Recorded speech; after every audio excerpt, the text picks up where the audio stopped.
にはクンフーが足りないわ。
Ha!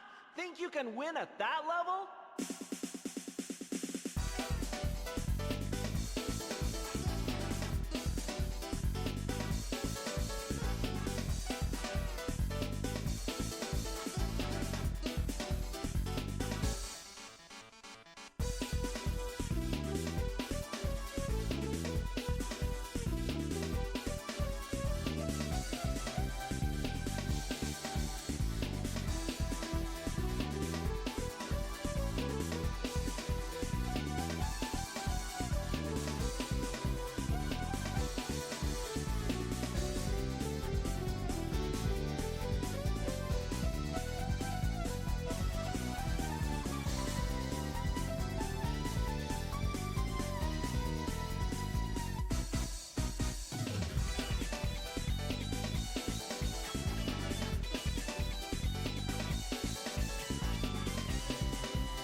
About ready to go home now?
What is up, friends? Greetings. Happy Wednesday. If we have everything in order, I hope so. What's up, Space Hoppercopter, Phone, Nerva, Mendel, Lurkers in chat, VOD viewers, etc., etc. I have managed to, I don't know, be in a state of ability to stream, hopefully, for now. It's been a rough couple of weeks, and it will probably continue to be the case for quite some time. There's a lot of stuff going on, unrelated to the stream, but spilling over into my stream activities, among other things. I'm just looking over to my preview and realize I look even more disheveled than I feel, but that's about right, I guess. What's up, Dark Rift? Welcome. We'll see how things go. I'm feeling okay, but I did have some light surgery earlier today. I'm not gonna go into bothersome disgusting detail, but yeah, I've been having some very annoying, persistent health issues recently. I have this cold that doesn't quite seem to ever want to give up fully. And I've also had this thing, I don't even know how, I'm not sure how to describe it. A, in English, B, without going far too much into detail, but there's a thing on my back that had to be treated, and as of today,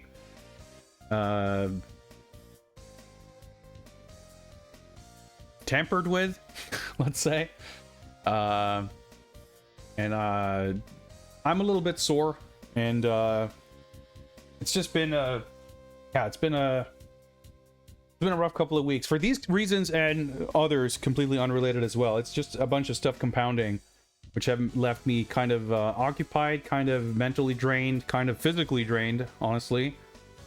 And it's really been a matter of taking every day one at a time. And luckily, I wasn't feeling too out of it today to at least attempt streaming, which is a good thing because we've got potentially our work cut out for us as far as Games Bond goes. What's up, Mimic?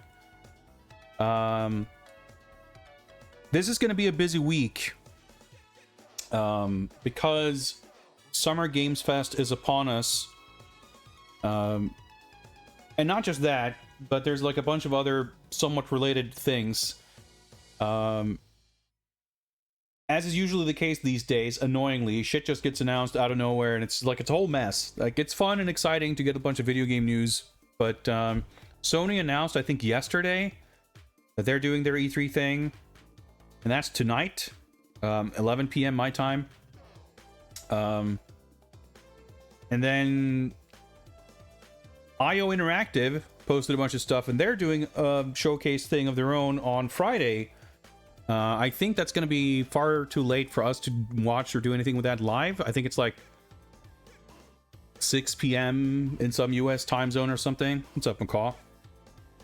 Yeah, we're getting there. We're getting there. Microsoft is doing their show on Sunday.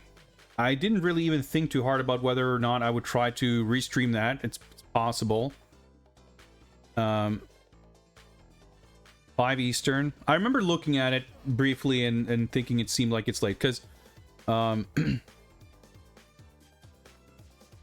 bonus thing pre-recorded doesn't matter if you catch it live or not. I mean, I'm not sure that makes much sense because what difference does it make to me if Jeff Keighley is standing on stage? Like, I'm not going to chat with him in Twitch chat. Like, it doesn't really matter if it's recorded today or 2 weeks ago or live. It's a matter of the material being put out there live. I mean, in every case, zero exception, it's always far more convenient to watch after the fact. But there's a special kind of excitement and entertainment value to be derived from watching something and having it. Because the thing is, if you watch something after the fact, even if you just like beeline it to the YouTube video of the thing and just watch that with no other external information. It's actually, I find it, on occasion at least, difficult to watch India stuff without seeing ahead of time what it is. Like if you hear about a thing and then you want to look up that thing and go on YouTube, the thumbnail is always going to have like whatever the thing is. Like if there's anything surprising about it, that's going to be in the thumbnail. So like it's, you know, ultimately does that matter? I don't know, but it's like, I don't know. There's if I can, I always prefer to watch it live, because being able to catch certain things live is more fun. I mean, especially restreaming or something like this where I get to like share it with someone. Having said that, of course, I've had, you know, I've set an alarm for like 3 a.m. to watch something from bed and deciding that, well, that was definitely not worth it. I have on other occasions decided to sleep in, watch it first thing in the morning the following day and felt, yep, that was the right choice. So I don't usually go out of my way to watch something live if it's like genuinely impractical to do so, especially if it requires me to sacrifice precious sleep, especially on like a work night. But if it's like, you know, if it's doable, I would always prefer to do it live. So the plan is for sure that we will stream Keely's birthday stream on Friday. I forget if that starts at like 9 or 10 or 11. Like it's pretty late, but not excessively late. On a Friday, it's fine. So we're probably going to go live before then for some pre-stream chatter. And we might even just like, actually, now that I think of it, maybe we'll rewatch the Sony stuff. Or anything that comes out of it that's going to feel worth watching. Because that's tonight, and it'll start after, by some margin, after we've wrapped up this stream. But yeah, so there's a whole bunch of stuff like that. Like I said, I'll have to look into the scheduling of the Microsoft thing. I don't think I'll try to stream it. Like, there's a possibility, but more likely than not, I won't bother. Maybe at most doing some kind of Discord watch party thing. I'm not sure. But Monday is also the start of Steam Next Fest, and there's gonna be, I'm sure, stuff that I'm not aware of, and there's gonna be stuff sort of around that. So it's been announced that there will be a demo for Cobra. There will be a demo for Absalom, the beat 'em up from Guard Crush. I haven't done like a Steam Next Fest deep dive stream in some time. But I usually, you know, at least throw a quick glance over there to see if there's stuff that interests me. And in this case, you know, those two games definitely interest me, and I'll be checking those out. And I want to check those out ASAP. And I guess I'm not sure exactly, but I think Steam is one of several things that tend to update at like 7 p.m. ish when they launch or do stuff like this, like game launches and yeah, like campaign launches, whatever you'd call them. So if that's the case, and that's when demos go live, that is like smack dab in the middle of my regular Monday stream time. In which case, if I, you know, I'd be excited to drop everything on hand to try the Cobra demo anyway. And if I'm streaming, then we'll do that on stream. And maybe there's other stuff too. I don't know. Vaguely related, I saw that Neon Inferno just dropped a trailer with the release date announcement, and that's out in October apparently, sometime. So that's exciting. And there's going to be a bunch of those little things here and there too, I guess. The Switch 2 launches tomorrow, and I am technically getting one of those.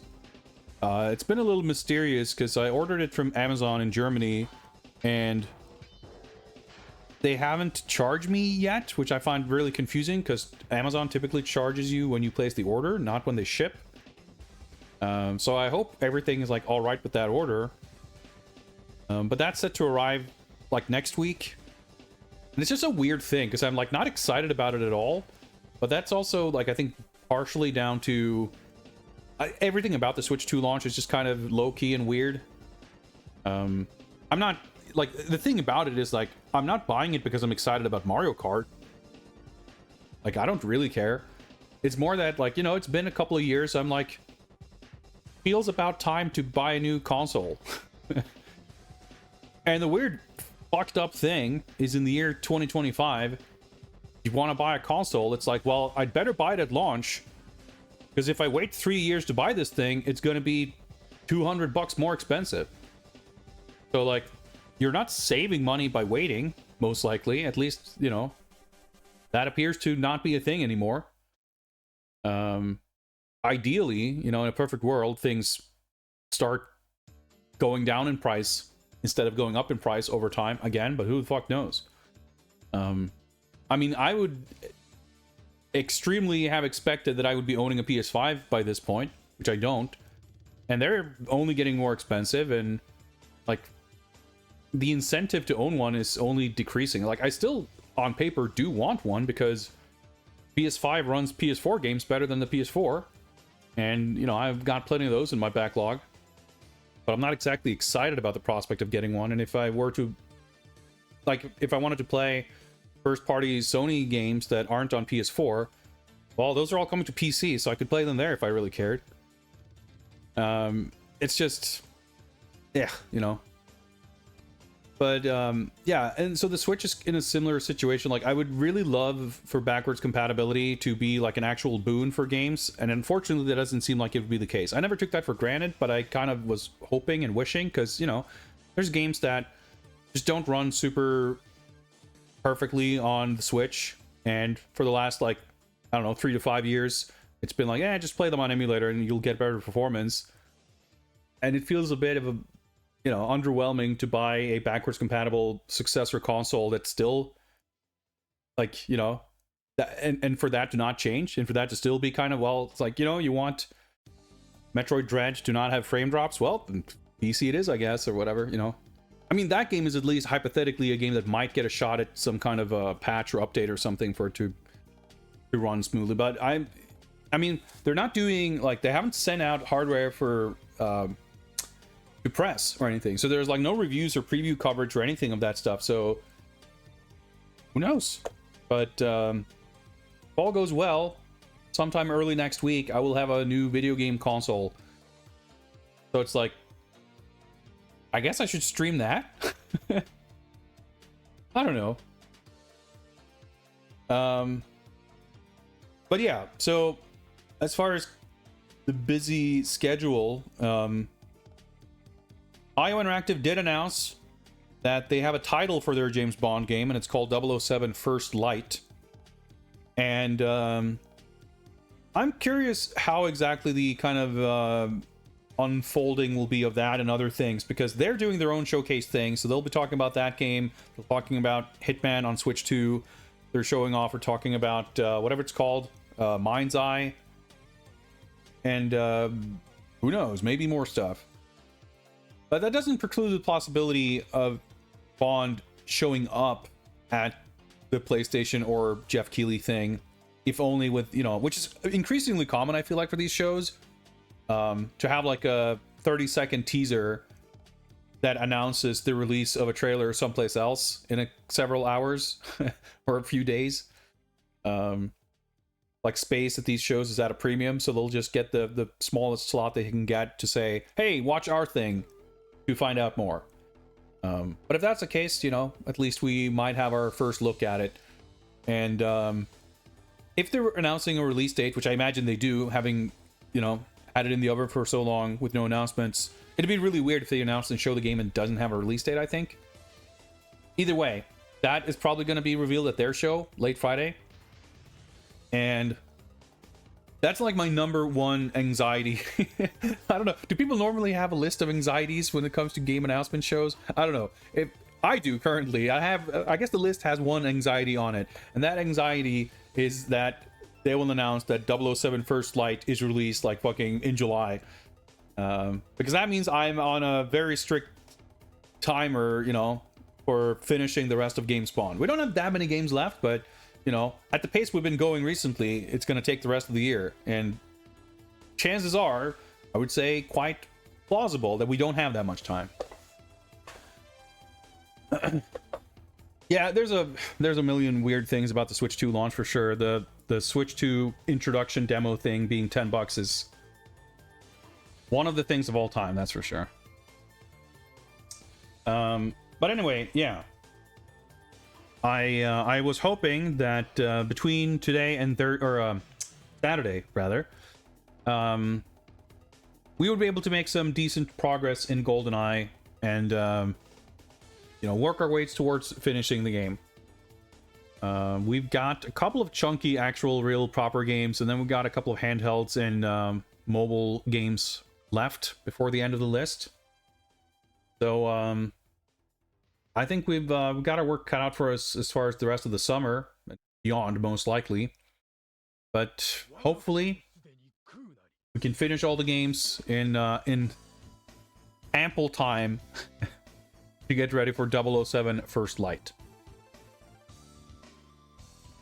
As usual, by the way, for Friday's Keeley stream, we will have a bingo card ready. I'm sure I've started kind of sketching out what I want to put on it, and I would not be shocked if several of the things I put on there will be at Sony's thing tonight, in which case I guess I'll have to put them, replace them with something. So I might workshop that. We'll take a look at that on Friday's stream. But I want to say last time, probably for not Eurocom, Gamescom, we did like the bingo card assembly as like the pre-show before the show started, and we just barely had time to do it. So I'll try to have a little bit more of a margin for that this time. But yeah, we'll check that out. But I think probably a good plan would be probably going live around this time-ish, regular-ish time. It'll depend on how much stuff there is at Sony's show. If there's like a bunch of things that I'm desperate to talk about, then we'll need all the time we can get. But just kind of rewatching highlights from that and talking about that briefly, and then watching the Keeley thing. And I guess we'll just see how things line up, because depending on, it's possible that we finish the Keeley thing and then it's like the Day of the Devs stuff usually picks up right after that. And if there's like an hour in between and then the IOI thing, we might watch that. But at that point it's going to be pretty late for me, so we'll just have to see on the day if I feel up for it or not. But I'm almost certainly going to be watching the IOI thing live, because I'm very eager to watch the Bond stuff. We'll just have to see if that's going to be on stream or not. What have you got there? A box? Doomnu wants me to review a box. We can do that. I'm going to try to keep it brief. So let me just cut it off at the head and say I will decline any subsequent box reviews this particular time, because I'm eager to get going with the game. But we'll do this one. So give me a moment to set that up.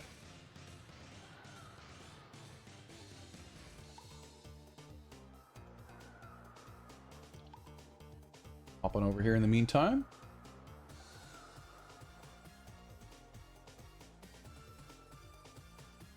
Got the ready.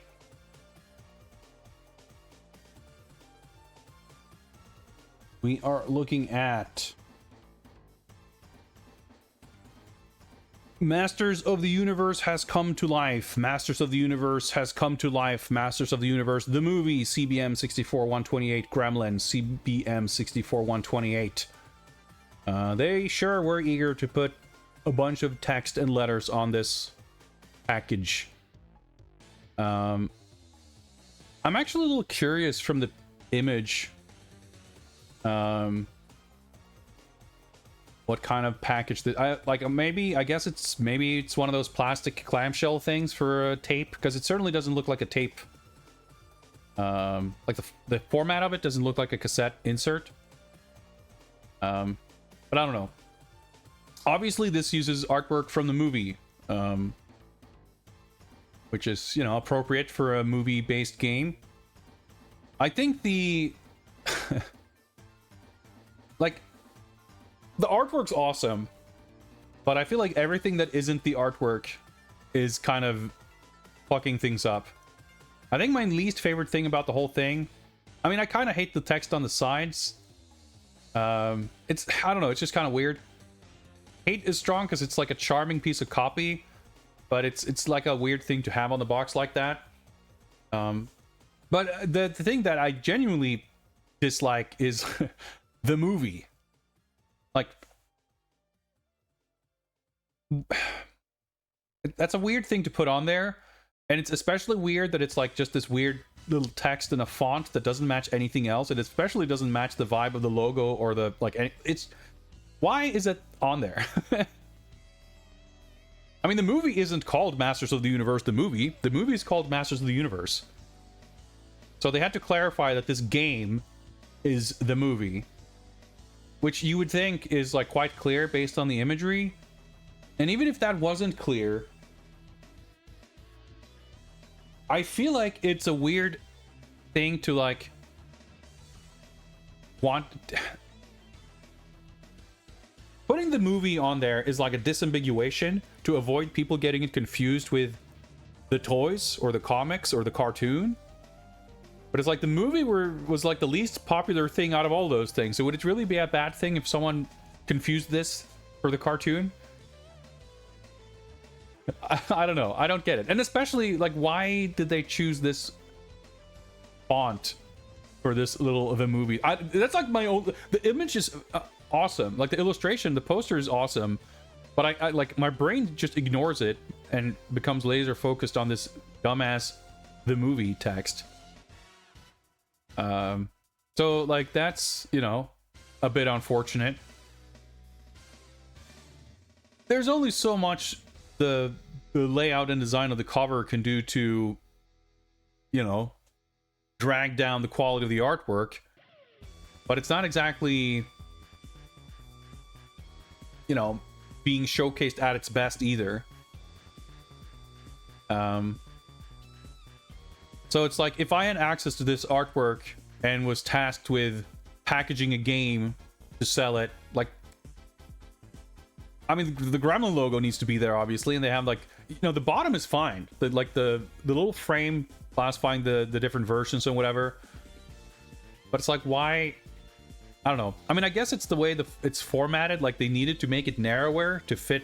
Like, it's still already a little bit cropped. So if it was wider, they'd cut off, like, half of Skeletor's forehead. So, you know, I get that, I guess. But even if it was just black bars, like fully pillar boxed, it'd be preferable to this. I didn't feel like Gremlin did much to elevate or even like adequately present the artwork, even though it, of course, it's sick for what it is. So I mean, through absolutely no, you know, effort on the whatever designer, producer, marketing person at Gremlin, like, no thanks to them. It is a pretty sick box.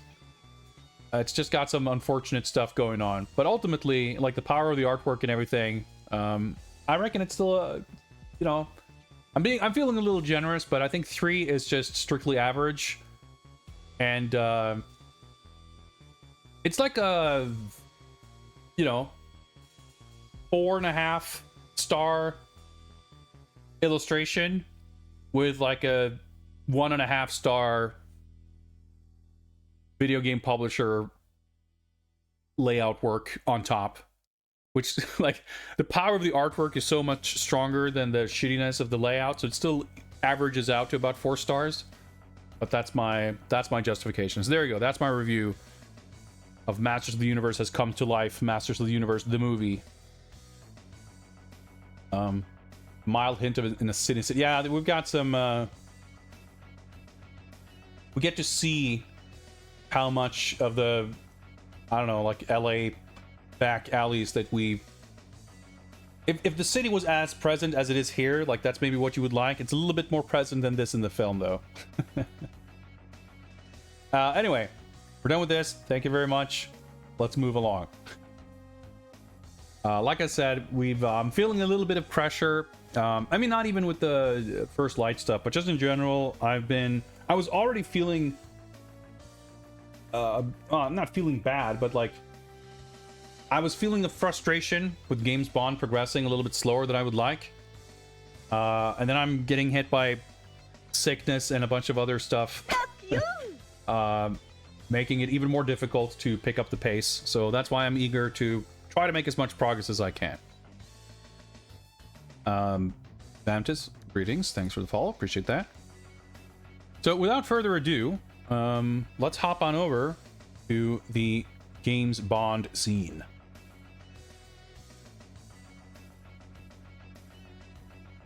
GoldenEye 007 for the Wii is our current mission.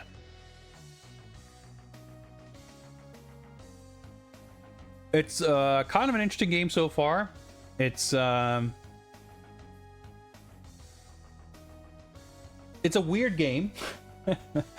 The weirdest thing about it is that it makes extremely drastic changes to a lot of things from the film in terms of the storyline and characters and locations. And like the N64 game is kind of weird in that it takes some kind of wild swings at changing details. Like obviously for video game adaptations you don't expect them to be one-to-one, but it's not only that they extend and fill in a bunch of extra stuff, but a lot of the things that happen in the movie happen very differently in the game. So I was curious when I went to start this game, like, oh, are they going to kind of follow the changes that they made in the N64 game, or will they be like closer to the movie? But no, they made their own changes that are like 50 times more drastically different.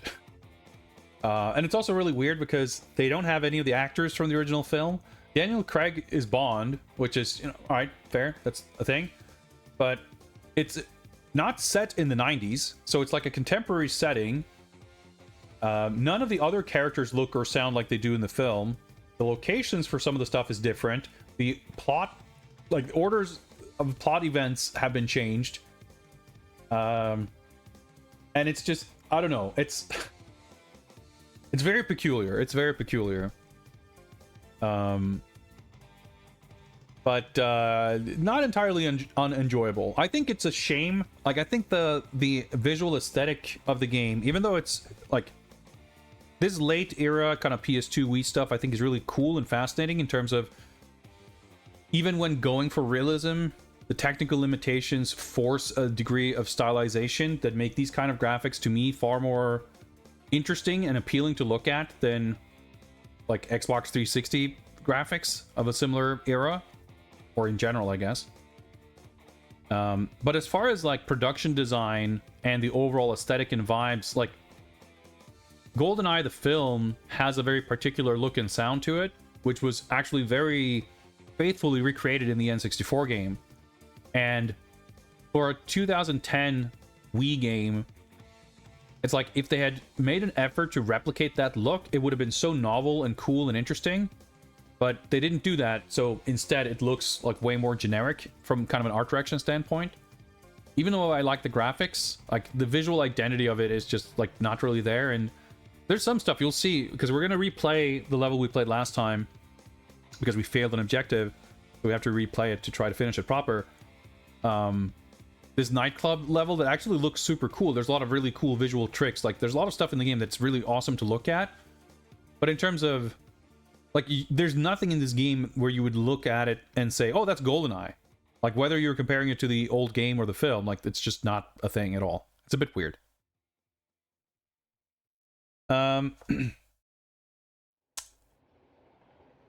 We do also have the Q Branch Research Funding Initiative back in action. By contributing to the channel by means of subbing or cheering or buying merch or anything else that will keep my roof over my head,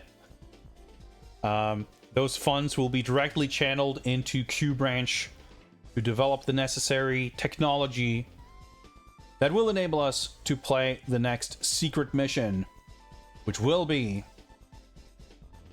the Xbox Live Arcade port / remake / remaster / whatever you want to call these things of the original GoldenEye 007, developed and essentially completed but never released This leaked on the internet a couple of years ago, and been kind of interesting. So if you are eager to see me bang my head against the original GoldenEye game once more, you can help make that happen. And the way this works, of course, is if we raise enough credits over the course of this stream, we will have completed one daily objective. So 1,000 credits equates to 1,000 bits, or the equivalent via subs or whatever else. This is convoluted, but if you contribute, you will be paid back handsomely in the form of me streaming GoldenEye for Xbox Live Arcade eventually. I think that's about it. I think we've kind of covered everything we need to, and can get ready to hop into the game. How about that? I'll see if I can find my buttons correctly here. Do this, and let's get rid of these jams. Capture going, and let me doing.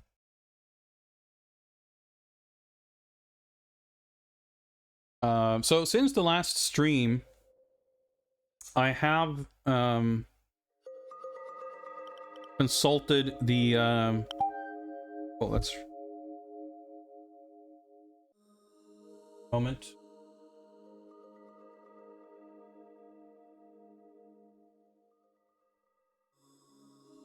Doomnoob duck out someone's like recommended Wiimote configuration settings, because this game has like extremely in-depth customization of controller settings. And I was struggling a bit with the controls last time, so I gave it a go, and I played about 2 minutes to see how it felt, just to kind of see what it did. And I don't really know how, like, whether or not it's going to be an improvement, but we'll see. There's like right off the bat, there's like a few very distinct differences in how stuff works, the way it's been configured. We'll see. I was definitely struggling a little bit last time. I was having some frustrations, and I don't expect this to be frustration free, and it'll be kind of a brand new learning curve to getting used to it. Although, having not played for a week or whatever, there'd be a learning curve to just getting back on the horse anyway. So we'll see. I'm honestly more concerned about replaying the nightclub level and still not having a fucking clue how I'm supposed to solve the objective that we missed last time. But it was at least valuable research to finish a level to confirm. It's like very slightly ambiguous, you could say, in terms of how the mission objective stuff works, whether something is required or not. Like, it tells you that on the agent difficulty you have to do all the objectives, but then the objectives are still kind of sorted in what appears to be like mandatory and optional objectives, but you do have to do all of them. And the game will allow you to just miss an objective, complete the level, and then fail you and not allow progression. So we went to Barcelona, which is a location that does not appear in the film. And we met with Valentin Zukovsky, who bears zero resemblance to the character from the film. And we completed the level, but because we didn't complete the objective of stealing important files from his office or whatever, it unlocked the next mission, but only we can only play it on the lowest difficulty. So we may at some point step down and just play through the game on operative difficulty, the easiest level, but I would prefer to try to finish it on agent. But Barcelona was already like a pretty significant step up in difficulty, so if it's like already getting difficult, We might struggle a lot with the medium difficulty anyway, in which case, you know, we'll just drop down to operative and that'll be fine. But I'm not ready to give that up just yet.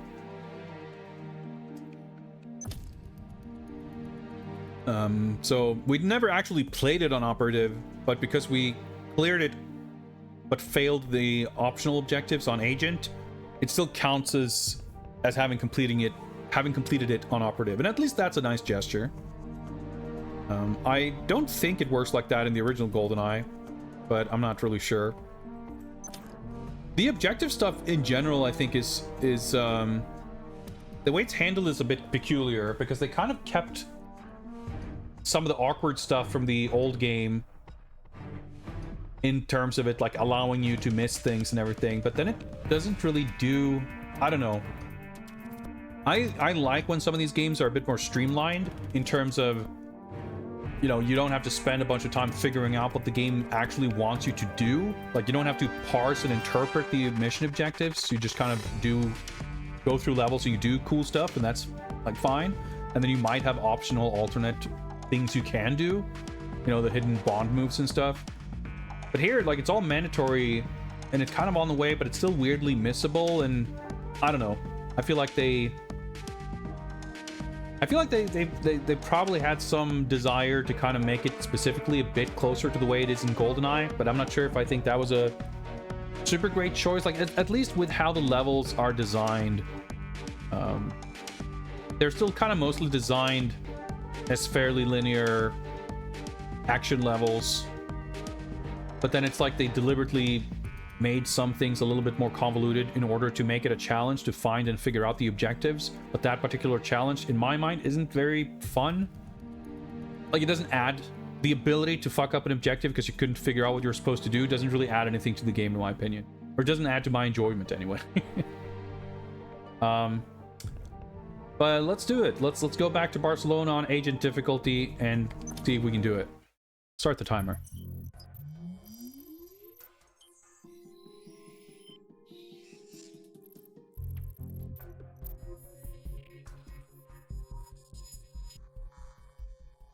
MI6 to Bond.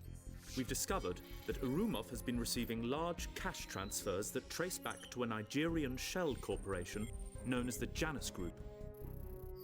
Moreover, he made a phone call last night to a Russian gangster named Zhukovsky, looking for an EMP-hardened helicopter. The Russian operates out of a nightclub in Barcelona. The local police have a mole inside, a Sergeant Garcia, who can make the introduction. Zhukovsky's only known physical characteristic is a terrible scar across his right cheek. This Zhukovsky. First name Valentine? How do you know? I gave him the scar. So it's like a paraphrase of a line from the movie where they talk about his limp, which Bond gave him. But he's not operating out of a nightclub in Barcelona, and it's not like this super secret. I don't understand why they made these changes.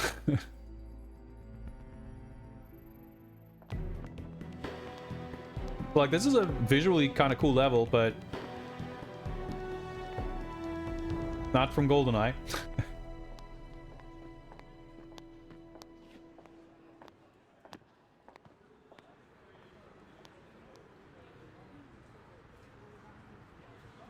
All right, so basically with this new different control scheme, I have to like find a comfortable spot for my arm and try to like rest it in a position. Like the dead zone for aiming is different, and it's like allowing me to aim up and down in a different way. The bigger difference, in addition to that, is the way aim down sights works, and I can't really show that without a weapon.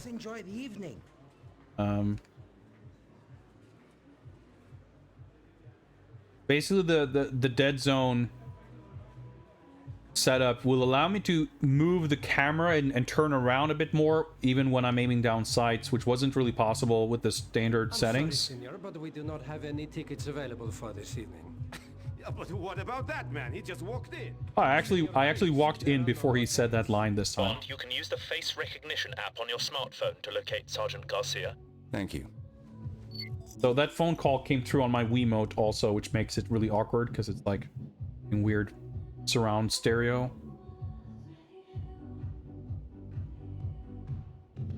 All right, so we're entering smartphone.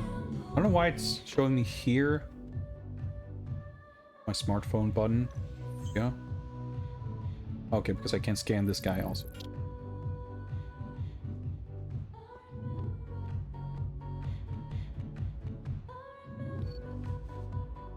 Find the door. All right. This is sick. All these like 2D elements, like sprite-based nightclub patrons. It's a really clever effect, honestly. So I'm presuming that the person we need to meet is in like a very specific spot, and that won't change between playthroughs because they have to like script the sequence for them to go where they need to go. I could be wrong about that. There could be some like pathfinding to get them to where they need to go. But the actual appearance of the person it isn't going to change. When I did this last time, I had to like scan everyone before we got the right person. There's a one bottle minimum. Finest Russian quality. Only available in Moscow. Not bad for a counterfeit. Perhaps you should tell your boss. The real label is a darker shade of blue. Querida, we are waiting for our drinks. It's been a real pleasure. Enjoy the rest of your evening. Alright, cool. What was I saying? Yeah, so I'm gonna kind of speed run over here to where that person was, and we'll see if we can find them more quickly. But hopefully it's not the case where you're supposed to have to like scan everyone else before that person will spawn or something.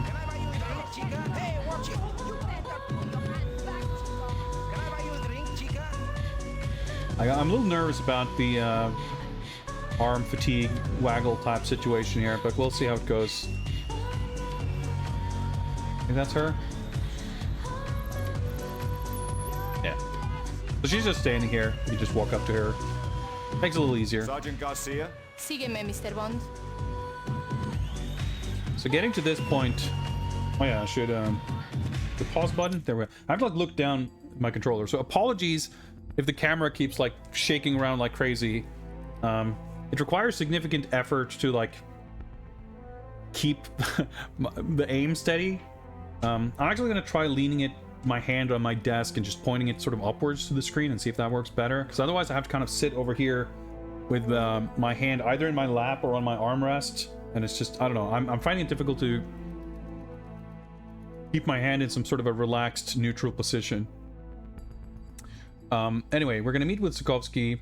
That's going to kind of happen by itself here. But then there's the second objective there. Obtain Zukovsky's contact list. Search Zukovsky's office for a secret list of criminal contacts. And we failed that one last time. Alright, okay, can we...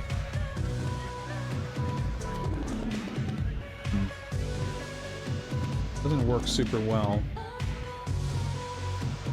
Maybe if I had the sensor... I have to like be further back. Maybe if the sensor was beneath, like underneath the screen instead of on top, it'd work better. But I can't really change that without like resetting the entire system and the whole mess. Este señor viene a visitar So Zukovsky. we'll just have to make this work somehow. Un momento.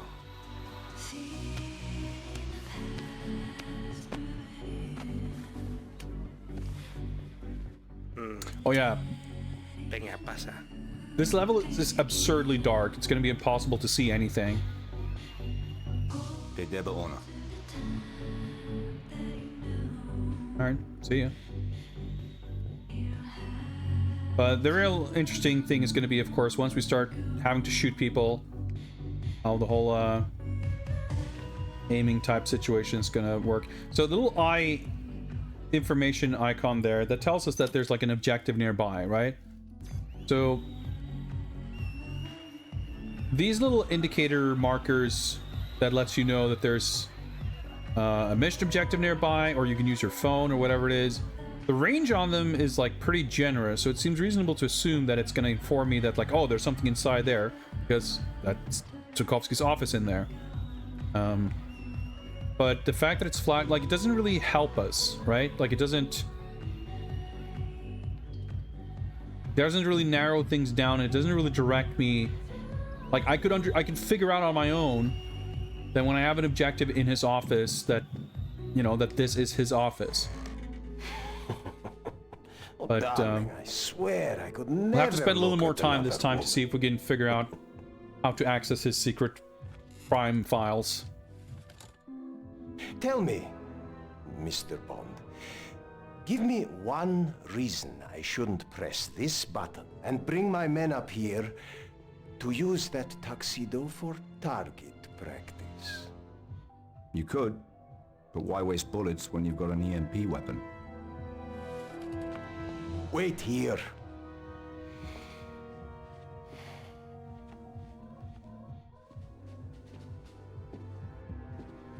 It's so funny, like, Bring me a drink. to just compare this character in the film to this guy. Follow me. Like, how do you arrive at this character design? Starting with, like, fucking jovial Robbie Coltrane. The girls have ears these days. To what do I owe this unpleasant visit? Your phone call from Automov last night. What does the Janus group want with an EMP-hardened helicopter? Do you expect me to just turn the other cheek? I could always provide you with a matching set. Come in, my dear. I'll tell you the same thing I told the general. Go to the arms fair in Dubai. So that's not in the movie. Neither is the arms fair in Dubai, by the way. He did it. He killed Zukovsky. I like that they definitely saw her toss the pistol, but yeah, so I can like.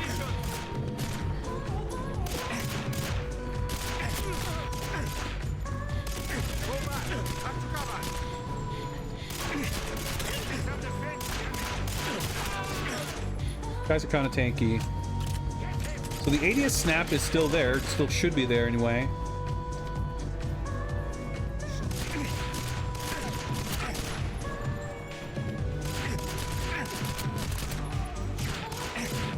But it's like, I don't know, there's still some kind of weird offset to it.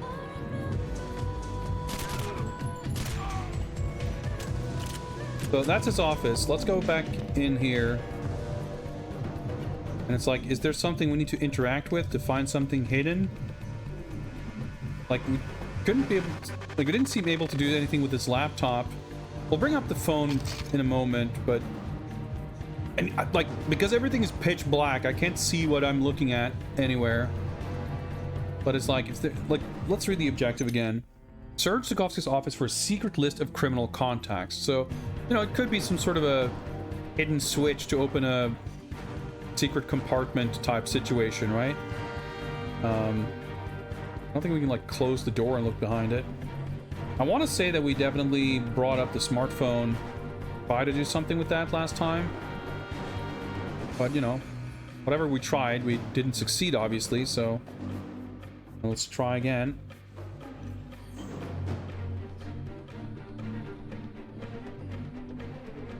Like, if you can actually interact or do something with the phone, there's always, like, some little reticle or something to lock onto.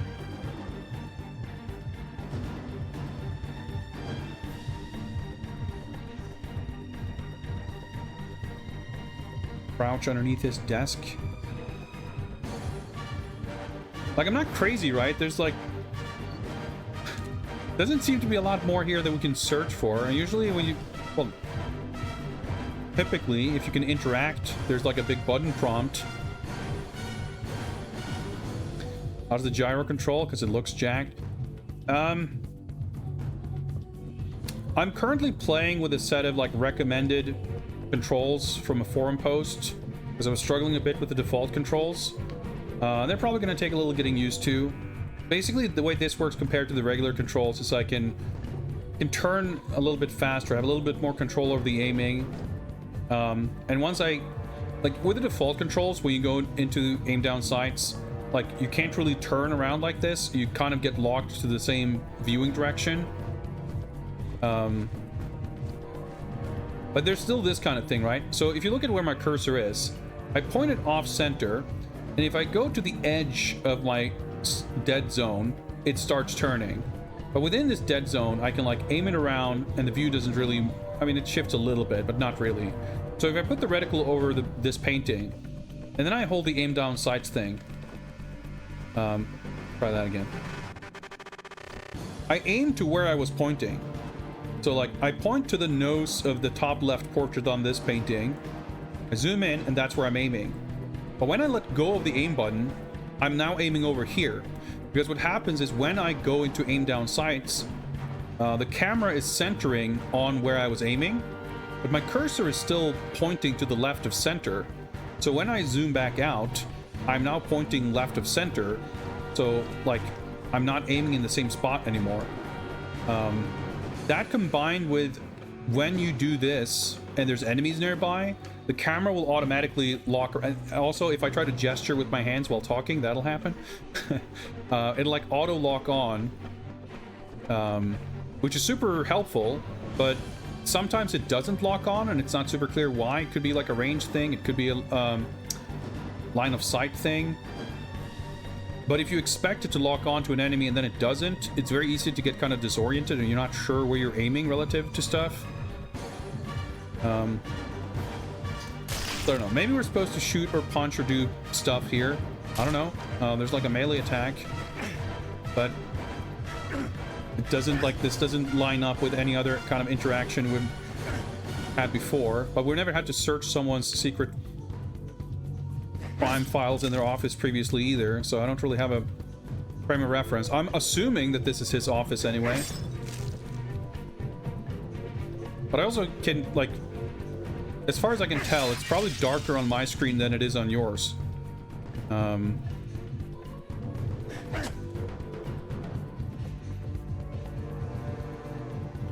I know, like, button prompts do anything. Like, does he, like, when I was here last time, I was like, well, I couldn't really figure out anything else. So maybe this isn't his actual office. Maybe he has a different office. But then I played through the rest of the level and then we failed it. So I don't know. It seems like it would be his office, right? Can't reach this.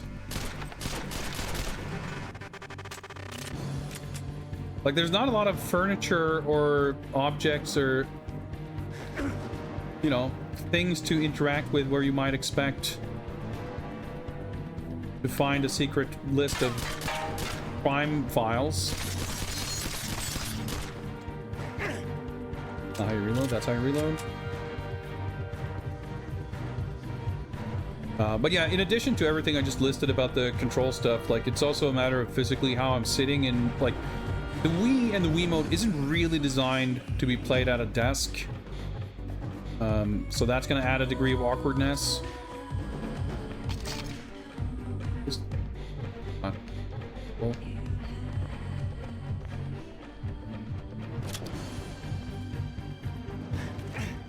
So yeah, I don't know. Do you guys have any suggestions?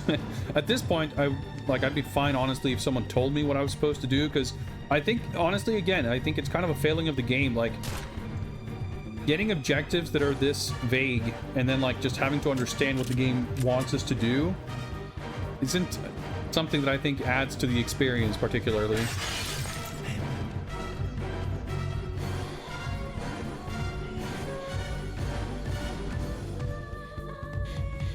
Okay. Okay. I've shot that, like, or at least punched it like twice. Alright, fine. I was unsure because I thought I had shot at all the paintings, but I guess I must have shot at everything except that one.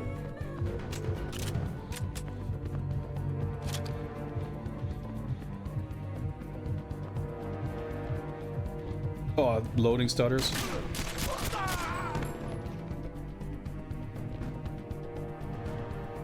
Let's see.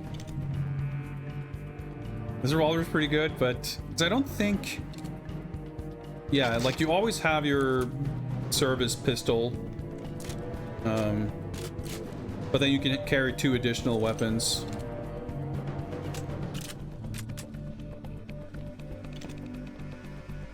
This one. Okay.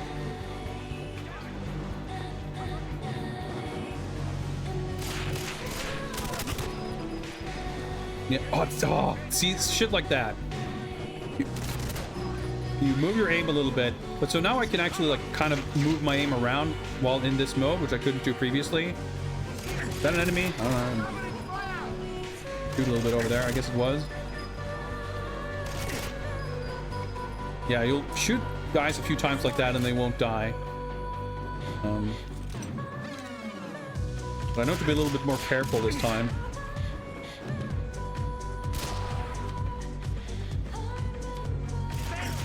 But yeah, the snapping just being a little inconsistent and unreliable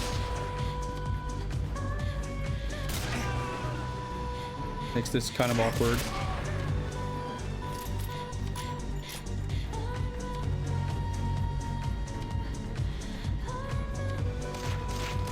But at least having done this once before, we're a little bit more ready for what's coming.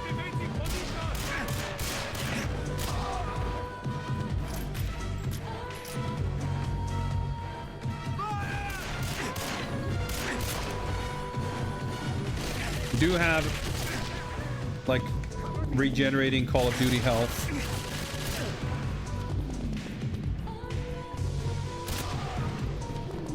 So that's good. As long as we take things slow, we'll be okay. Guess I'll swap to this pistol. That's what we're gonna get ammo for.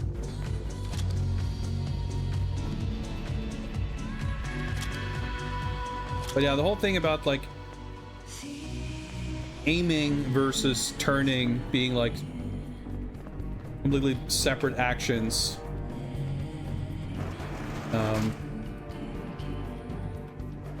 be quite disorienting, and it's got quite the kind of difficulty curve to it.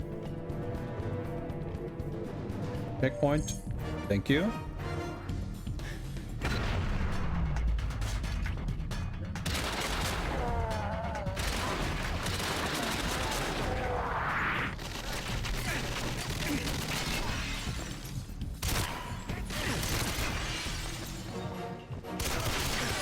See, when I'm like almost aiming at someone, it snaps like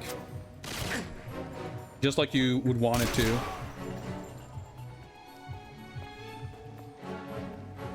But then a lot of the time it just doesn't. I don't know.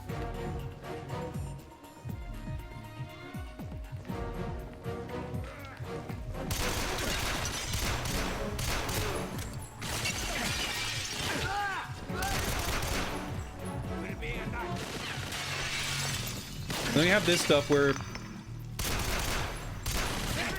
if you're crouching behind cover, holding the aim button makes you pop out of cover. Which can additionally kind of make you aim somewhere you're not exactly expecting.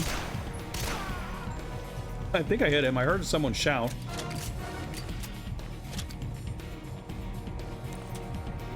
Full ammo for this now.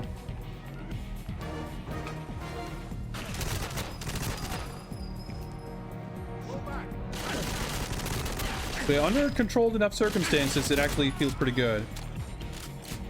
But it's when you have to start like moving around and aiming and turning that it can get real dicey real fast. But in general, I feel like we're doing much better than we did last time. I mean, granted, I know the level a little bit better, but oh yeah, that shotgun is dog shit. Oh, we have this whole thing, yeah. An area or whatever.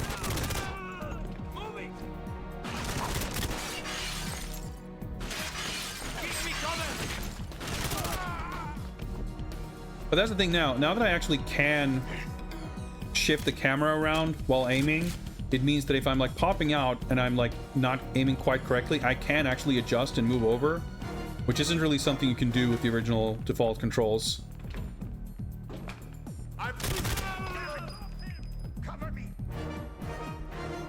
Do this too, which is cool. Not always super useful. You have to be positioning yourself very precisely for it to actually be of any benefit. Get me some defense, damn it!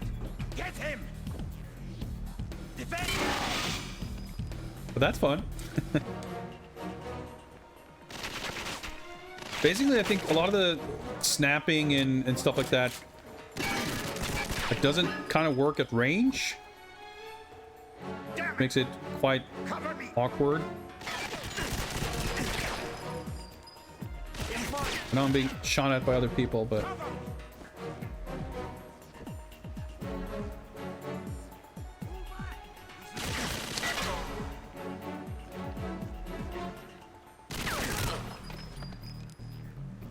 reload button.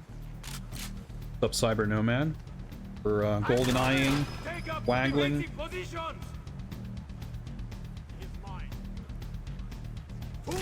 Spot. A grenade somewhere. My vault here. Nice.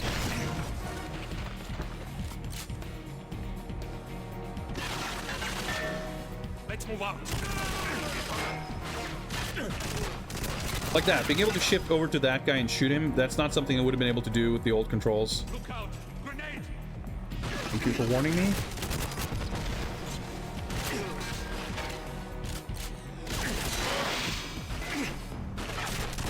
Like so many fucking dudes.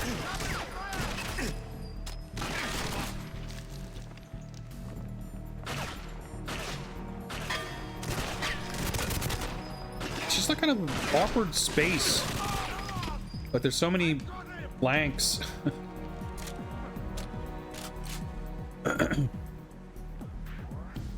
Roll back. Back to cover.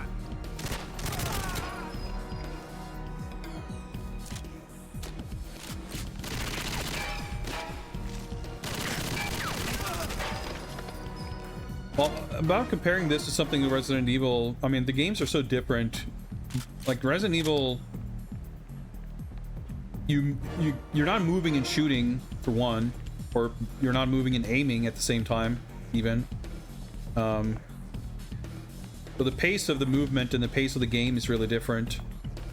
But I think this could work super well if you just kind of get used to it. I don't think there's anything wrong with this. And the other thing is that the game gives you so many options for customizing the settings. But you could absolutely tailor it to your tastes much better if you know what your tastes are.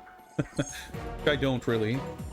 I have very little experience playing this kind of game with these kinds of controls, so I'm not really sure. Like, that's one of the struggles playing it early on.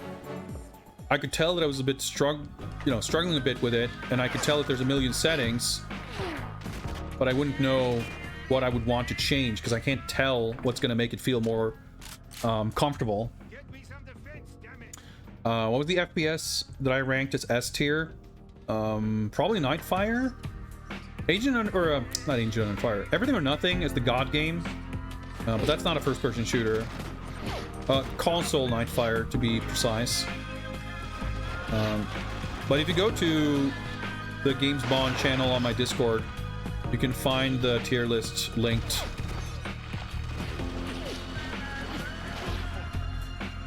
And then we get this weird, surreal section where the sound effects are muted. But again, like, the distances are fucked up because I can't... It's shit.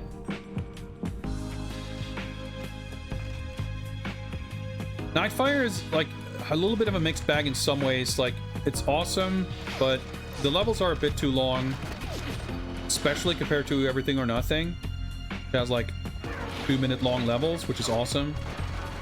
It also has the vehicle sections, which are way, way, way worse than the rest of the game.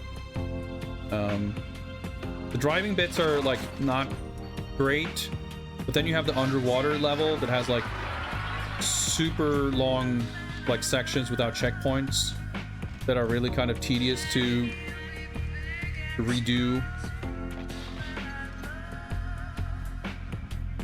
Got a super high-tech sight on this. I'm not sure if that's going to help us, but I'm locked onto that guy.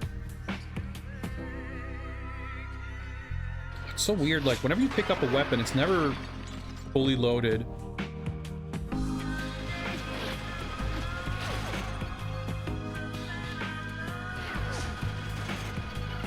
Yeah, if you're aiming, like, in the general vicinity of someone, the lock-on actually works really well.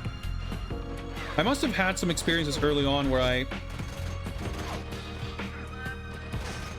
that just kind of gave me the wrong impression of how effective the auto-aim is, or the lock-on, I should say. The snap. Just do this, no ammo. Replace that with whatever. It just fucking keeps spawning. They're not like respawning infinitely or anything, it's just like I make slight progress and hit some kind of progression trigger, and like 3 more dudes run in.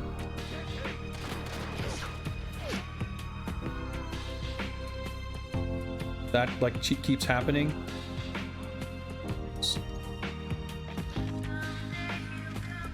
So see, I have a bunch of extra ammo, but like whatever was in the magazine when the gun dropped, that's how much is in it when you pick it up.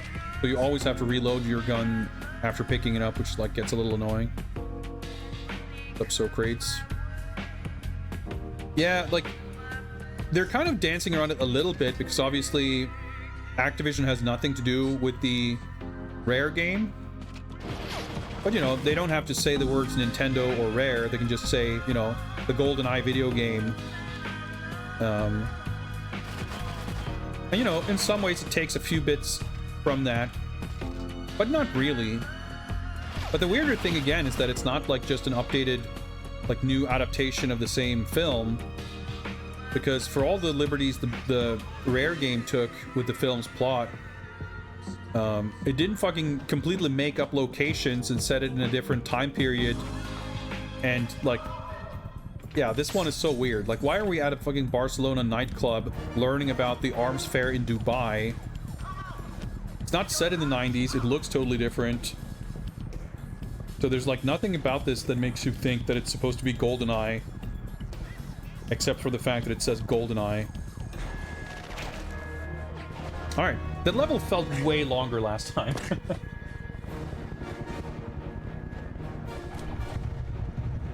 These little animated, like, cinematic bits are actually pretty sick.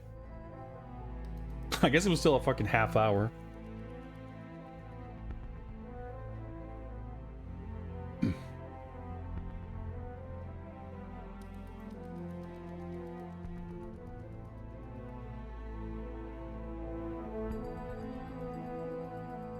How late am I on this Mortal Kombat 2 Remix Mugen? Have I tried it? I mean, the last time I seriously dabbled in Mortal Kombat Mugen fan games was probably about 20 years ago. So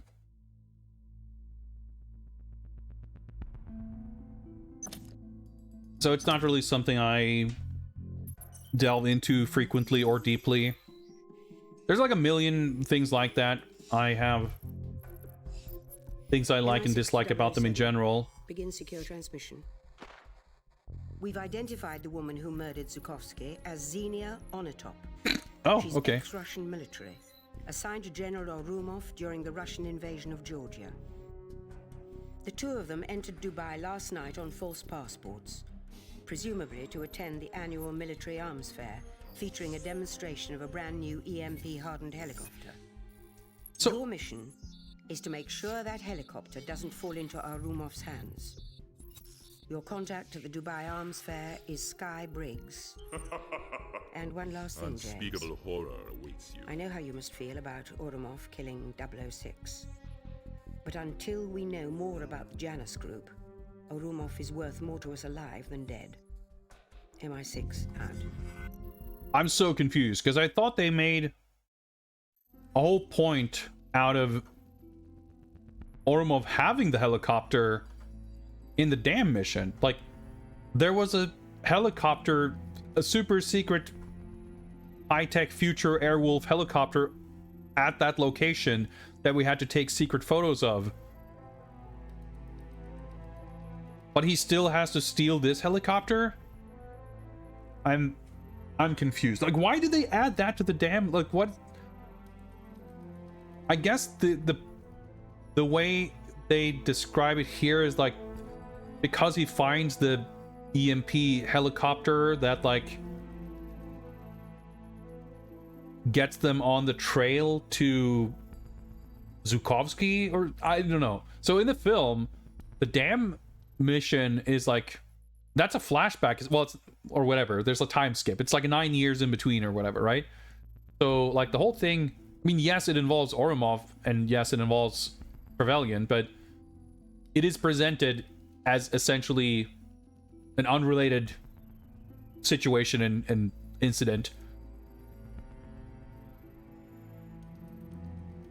So here they like try to connect it together, but because they change all these things from the film, just kind of makes it more confusing.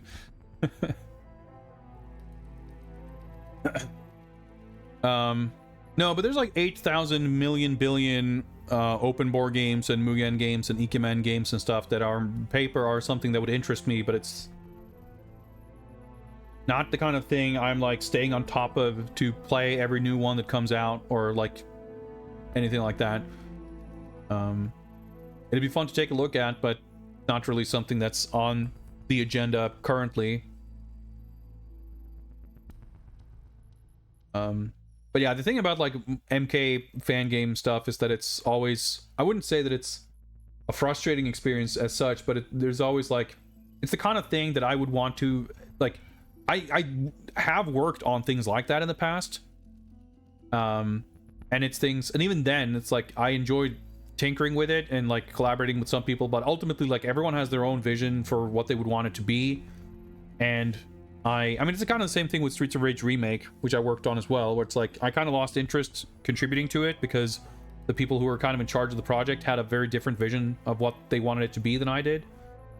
So when I play something like an MK fan game, even though I can appreciate a lot of what's there, and sometimes, you know, you see stuff that's super polished and super fun and super neat and super cool, there's always going to be stuff that I'm like, you know, that's not what I would have wanted to do.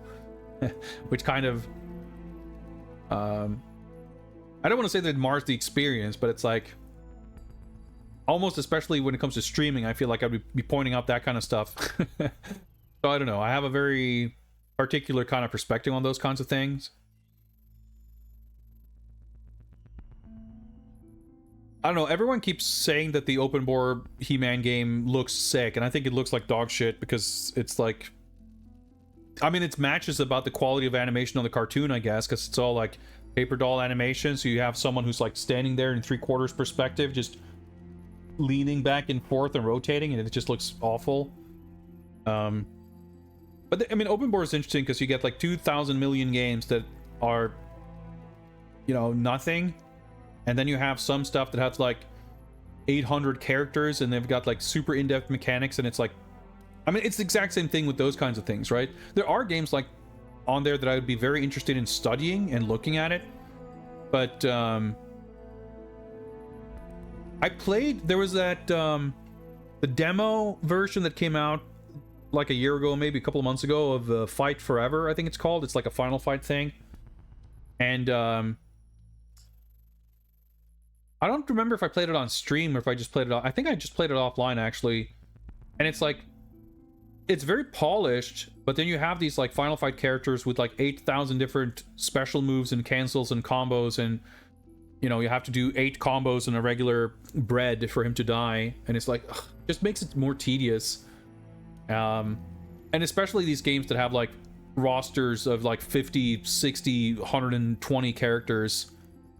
There's like so much work put into it, and I'm just like, man, just fucking make a tighter scope and like have a game. Like, I watched a video recently of I think it was a Justice League game that was kind of based on Death and Return of Superman and Justice League Task Force as far as the graphics and stuff, and then it had like 2,000 other characters, and it has this like mega elaborate world map that's like fucking Shaq Fu, where you walk around on the map to find little spots to activate to enter a level. and there's like 2,000 cameo characters that you can find and unlock, and like that's cool, but you have to watch a fucking 45-minute YouTube video just to see where all these people are. Like, it's just an absolute gargantuan scope that I'm just like exhausted thinking about it. And it's just not like, it's not what I would want to create, but it's not what I really want to play either, because I feel like there's a lot of that stuff that's ultimately a bit half-assed in terms of the polish and effort. So yeah, it's like there's no restraint, and as a result, there's, in my mind, no clear direction either. And I feel like so many games like that are like really suffer from that, at least in terms of suffer in the sense of I'm not saying they're worse products or worse games because of it necessarily. Clearly it appeals to someone, but it makes it a worse match for my sensibilities. So like, I've rarely seen, I mean, it's not something I've spent that much time, or especially recently, like researching, but whenever I see, like, there's that Ultimate Double Dragon game that is like insanely in depth, and it's like really impressive, but it's also like so convoluted and complex and in depth and stuff to make it like pretty, you know, it's a lot less approachable. But then on top of that, they add a bunch of stuff in it. Like, I might be getting it confused with something else. I might be conflating games, but I think it's Ultimate Double Dragon that has like, yeah, you can play as Billy and Jimmy, but each of them have like 6 different modes. So you can like toggle between modes that are like inspired by Double Dragon 1, 2, or 3, and you press a button and they like do a pose and they flash and they change. So it's like, it's a thing you change on the fly, and like whatever you change modes, your controls change and your combos change.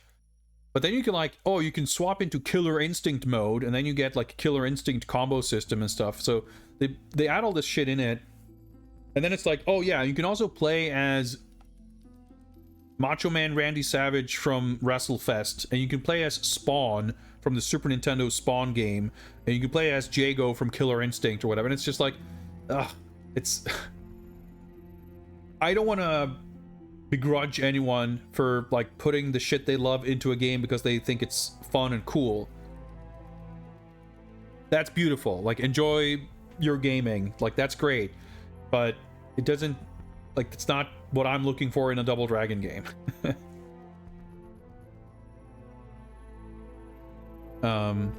Yeah, I've seen you play the that King of Dragons thing, Macaw. I don't really remember a lot of the details of it, but it seemed like very elaborate and polished and everything. But I think a lot of the games have that like maximalism, sprawliness kind of a problem. Like, and I've definitely not recently at all, but I remember looking into open bore many years ago for like, you just kind of scope out if it was viable for me to kind of prototype something in it.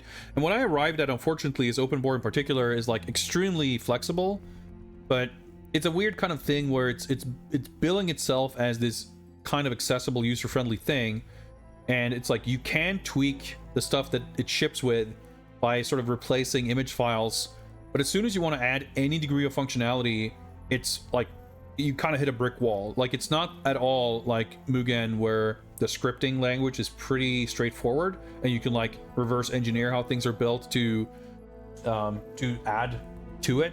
Like, if you want to add something to the functionality, and the core functionality in terms of moveset and stuff with open bore is like extremely limited. Adding anything on top of that becomes very complex very quickly, at least to someone like me who doesn't know programming. But I've seen, you know, there's other tools out there, and I'd be curious to see if there's going to be a viable method for someone like me to tinker with something like that, because I think it would be super fun to build my own. Like, I've seen YouTube videos pop up. I'm assuming it's a recent release. There's like an X-Men remake, you know. There's a bunch of stuff like that in Mugen and open bore, you know, where they take the graphics from old games, but then they build basically totally new gameplay around it. So there's a game that's kind of like based on the Konami X-Men game, and I'd be curious to check that out, if only because we actually did spend some time with the Konami game last year, and I've kind of grown to appreciate it in a way I didn't used to. I mean, I guess that's a different thing, Macaw, because it's like a very specific, it's kind of a take on a game, right? Like it's very specifically based on King of Dragons. It's not like, oh, you know, this is a medieval fantasy dungeon battler, and they add all the characters from King of Dragons, and all the characters from Knights of the Round, and all the characters from Dungeons and Dragons, and all the characters from, you know, Golden Axe, and Streets of Rage, and Final Fight, and Pirates of Darkwater, and whatever else, like, and, you know, just a giant hodgepodge of like 2,000 levels, and it takes 65 years to complete. That's the kind of thing I just get really exhausted. Like, I still want it to be a curated, designed experience. And I think the thing, like, it's the same thing about new commercial beat 'em ups in general, where I would want there to be, like, I don't see the need to, like, reinvent the wheel, because we haven't had any good round wheels in fucking decades. Well, a few, but not many. We're not, like, saturated on smooth and round wheels to need to reinvent them, in my opinion. So I'm totally fine. Like, I would want to make, I would want to see, I would want to play games that just are 90s arcade beat 'em ups, and, you know, they don't have to be more than that. They don't have to be different from that. And even games that attempt to do that are usually not that great at it. So, like, I would find it super intriguing to take something like X-Men. You know, I'm an artist, so I would find it really fun to do sprites and do characters and animate them to sort of, you know, I don't want to say fix the issues, but like to do my own take and see if I can figure out the stuff that I don't like in some of those games, or try to just make it look the way I would want it to look. You know, or maybe augment, you know, let's say for the sake of argument, like taking the Konami game as a basis and then kind of, you know, probably reanimate it and changing some things, and then just build completely new gameplay based on it. Based on those, like, visuals, and, you know, maybe have another character in there, whatever it would be. X-Men is just an example. It could be anything, really. But it's a good example, I think, because it doesn't, like, I'm not married to how that game feels. If anything, that's what I would kind of want to change. So, you know, that's the benefit of having something where the art already exists, so you can kind of skip that whole thing. But it's always a struggle for me in terms of creative ambition, because I am an artist, and I'd have a hard time helping myself from wanting to do a bunch of new art also. But yeah, I think some stuff like that can be interesting, but I've rarely come across stuff like that I think is quite hits like my sensibilities. Anyway, let me hydrate and then we'll get on with this mission.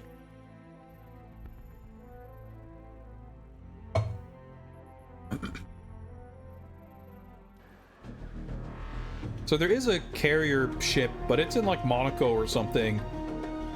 Yeah, here's the other thing, like every location that's like kind of from the movie or reminiscent or equivalent to something from the movie, they seem to always change the time of day, like specifically to make it different. So the dam mission, or like the whole Arkhangelsk facility sequence, the opening scene from the film. Please, sir. Stop there. Arms out, please. Thank you, sir. That's in this game. Yes, he's right here. Yes, sir. Mr. Briggs is waiting for you at the top of the stairs, sir. But it's like at night and it's raining, so it's like totally different from the game and the film. So it's like, it really feels as though they took every opportunity they could to make things different, which is a kind of an odd choice for an adaptation. Bond. James Bond, Sky Briggs, head of security. Let's take a hike. I'll show you around. Now, I know your boss is worried about them Ruskies waltzing off with that EMP-hardened chopper. But I gotta tell you, no how, no way. My boys here are doing a hell of a job. You'd have to be insane to pull off a heist here with all this firepower. Firepower. If it moves, we'll kill it. By the way, see anything you like, I can probably swing a professional discount. Like really fucking up in my grill. Anyways, I want to introduce you to the pilots. They used to work for Blackwater, flying Cobras between Kandahar and Kabul. That chopper could not be in safer hands. Incoming!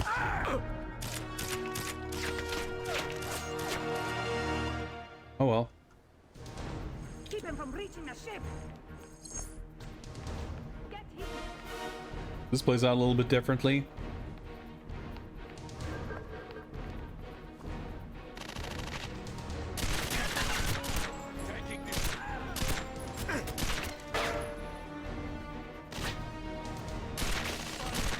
Am I hitting? I don't know. I get. Oh yeah, okay. Shooting down this thing. Yeah, so you can lock onto like destructible stuff as well, which can be a little disorienting when you're not expecting that. But these things. All right, that was a grenade somewhere. Yeah, the little cinematic stuff with the characters interacting and talking, and especially when it is like a little bit more actiony stuff that's animated, like that stuff is super cool. I think that's really well done. Like the opening mission had a bunch of exciting stuff where you're like climbing in the truck and there's a little vehicle section that's fully like cutscene, but it's integrated super seamlessly in the gameplay. So it always feels like that stuff is kind of taking place in the game space. Oh yeah, there's like a bit of destructible cover too. It's pretty cool. So this character, like, is this supposed to be like the equivalent of Jack Wade?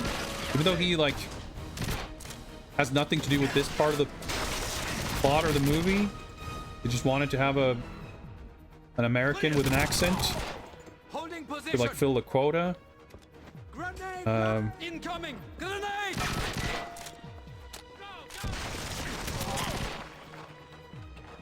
I was waving around because I'm trying to reach the like fucking pause button on the controller. The Wiimote is kind of awkward when you're holding it like this. You can't quite reach the D-pad. You can't like really reach these buttons super well either. So when I'm trying to reach over, I always inevitably like have to actually point the thing around. It's a little weird. I just realized I need to double check if there's any important objectives here, and that doesn't seem to be the case. But I was getting a phone indicator. There's something I can hack or do something with. So yeah, the movie doesn't have a big shootout at the Dubai Arms Fair. But the helicopter being stolen is kind of, in a way, plays out a little bit more like this than... There's like the frigate level in the N64 game, where you have to like rescue hostages and the helicopter's there and you sneak pictures of it or whatever. Which I guess is kind of supposed to be the equivalent of this part of the film. So it's about equally different, but in completely separate ways. Does it feel like holding a TV controller? I mean, a TV remote, then no, I mean, it's not uncomfortable to hold. It's just a matter of where the buttons are. I don't have a TV remote with this button layout on it, so I can't, it's not really a comparison. It's just a matter of when you're holding it to use the A button for your thumb and the B button for your index finger, you can reach the minus and plus buttons for like reloading. But the 1 and 2, which is like start and select, it's like really awkward. And the D-pad, just like, I have to shift my whole like grip to reach the D-pad. If I were to place my thumb to reach the D-pad, then I'm not resting my finger on the trigger because I have to be like this. So I don't know, it's just, and I don't have particularly small hands. It's one of those things that's, you know, I've used a Wii before, but not in a long time. So I was, you know, I just didn't really remember how the Wiimote actually felt to use. I mean, a lot of the games for this are really based on using those two buttons, and obviously for that it's totally fine. But it's kind of like when you're playing an N64 game that requires you to use the analog stick and D-pad and all the face buttons, and L and R and Z. Like, it's just, it becomes a little bit of a gymnastics exercise. And this is a little bit like that too. So you see the little phone thing there. Yeah. It's pretty funny, he aimed his hand right through the wall. The destructible cover is like extremely satisfying, it has to be said. Good aim, dude.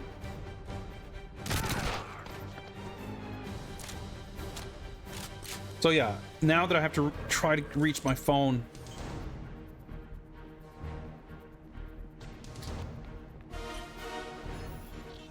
Is that for like opening the door?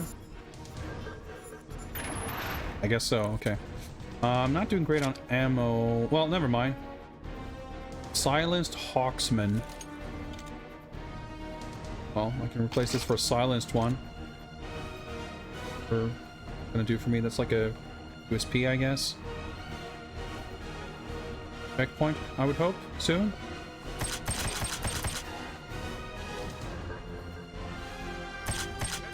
Shoot this, I guess not. I guess it would lock on. Holding defensive position. Being able to rapid fire a pistol always feels good.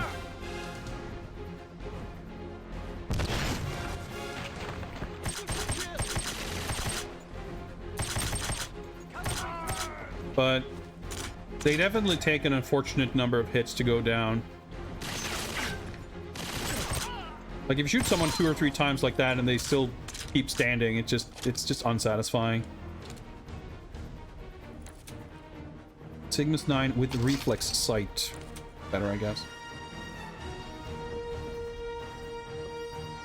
But yeah, again, when you're trying to like move between targets, it feels like snapping should more easily snap from one enemy to another than it does.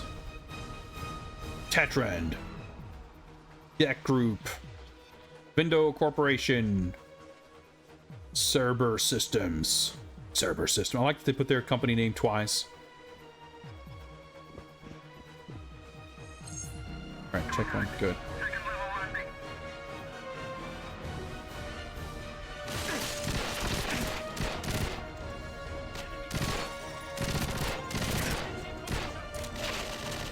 Dude, I'm like, I was leaning out.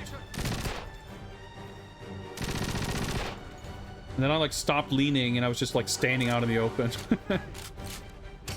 Where's a grenade?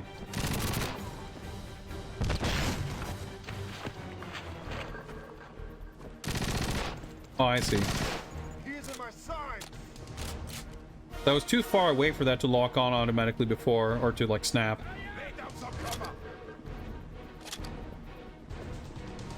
But yeah, the things you can shoot and destroy or like knock down aren't always like super clearly signposted. So it's often a surprise when you lock onto it.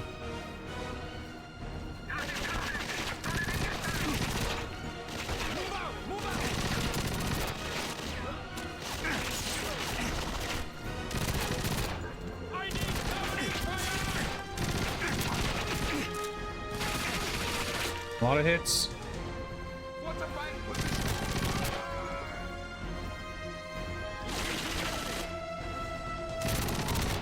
I say I could see that guy before I zoomed in.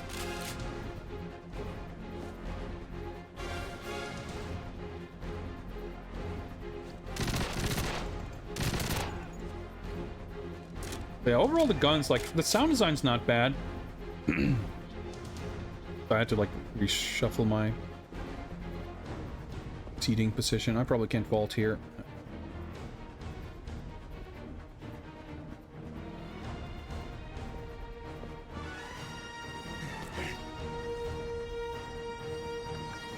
Bargain F.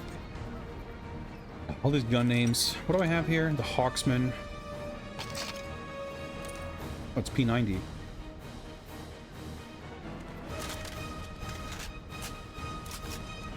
The gun animations are also really good, which is like makes the gun kind of guns kind of satisfying to use.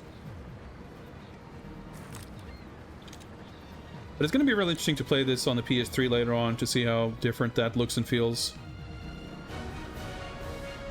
We're going to be playing GoldenEye Reloaded. There's a couple of games in between this and that one. Additional objectives active. Have to find the pause button. Locate and rescue all the crew members taken hostage on the carrier. So I guess that's from the N64 game more so than from the movie.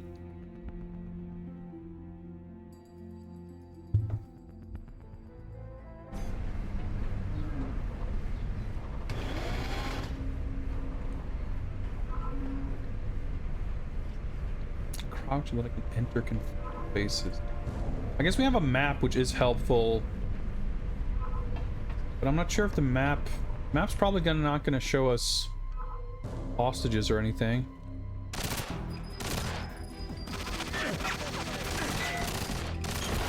What's with the laser beam? I guess that's a sentry gun targeting thing.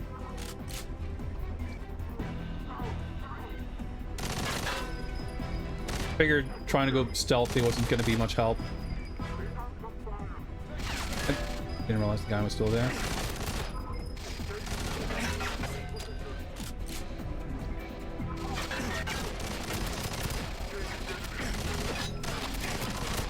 There's a lot of grays and browns and dust.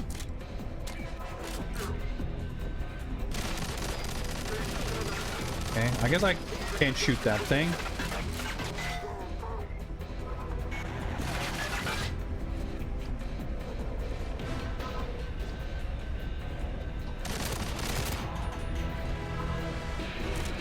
A lot of ammo, actually.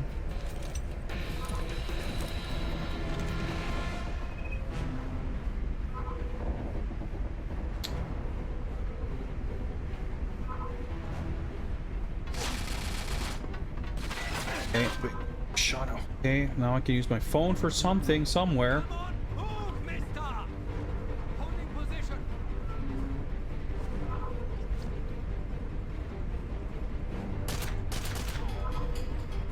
That's pretty satisfying.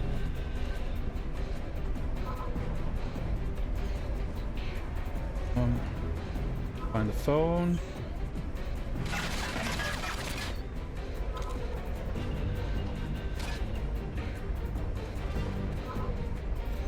The way the camera rotates when you lean can be a little not quite what you expect. Kind of depending on how, like, your vertical aim, if you're looking up or down. Not really rotating around same axis.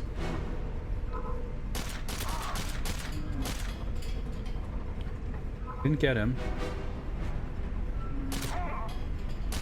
Like, I shot him in the throat like 3 times. Now I'm wondering if I should have gone to that other room. I wonder if that's to disable the turret.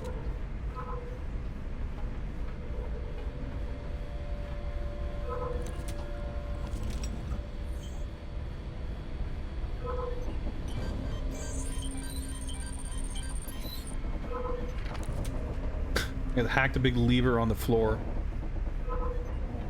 Yeah, I guess it's disabled. It's kind of a cool visual effect. Let me see if... probably if I dropped through the thing in the floor, that would just be kind of an alternate route into this room.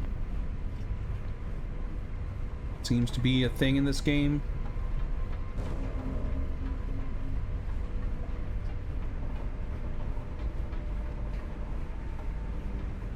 Nova DP3. What?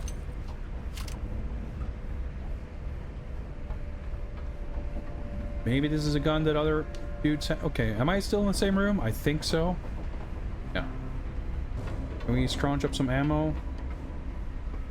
I feel like I shot like 8 dudes in here. There should be some ammo laying around. Unless that phased out of existence with their corpses. Yeah.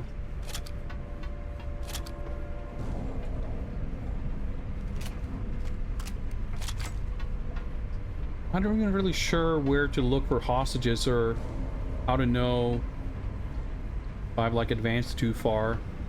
Plant the charges here. 5-5. Arm the charges. Stand by, I hear footsteps. I heard footsteps. All right. Taking up defense.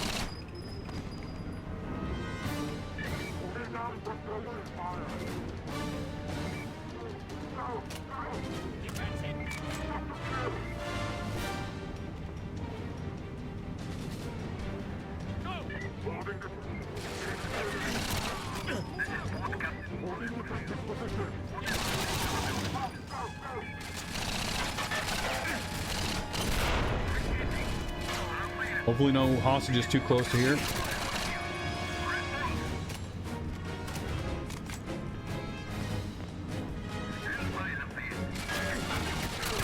I also hope hostages aren't like in the N64 game where if you enter the room where someone is threatening a hostage and you don't kill the dude in 2 seconds, they just execute the hostage.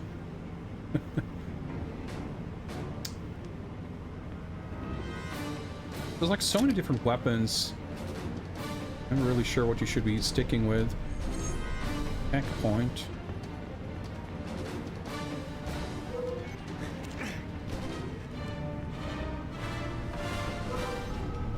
Am I advanced? I guess this is towards my objective marker.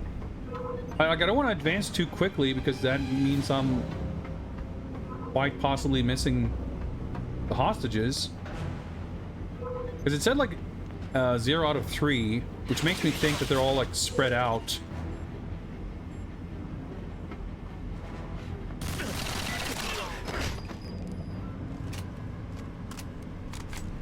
But this is an openable door.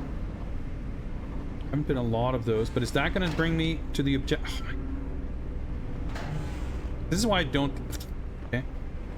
This is why I'm not overly, excuse me, overly fond of the whole objective stuff in this game.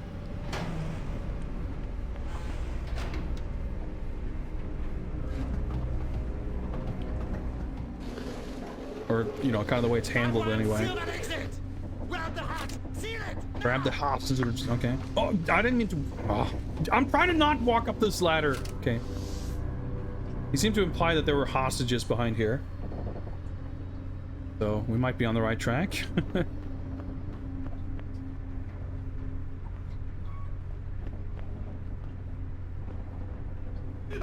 Oh. Objective nearby. Breach. Okay.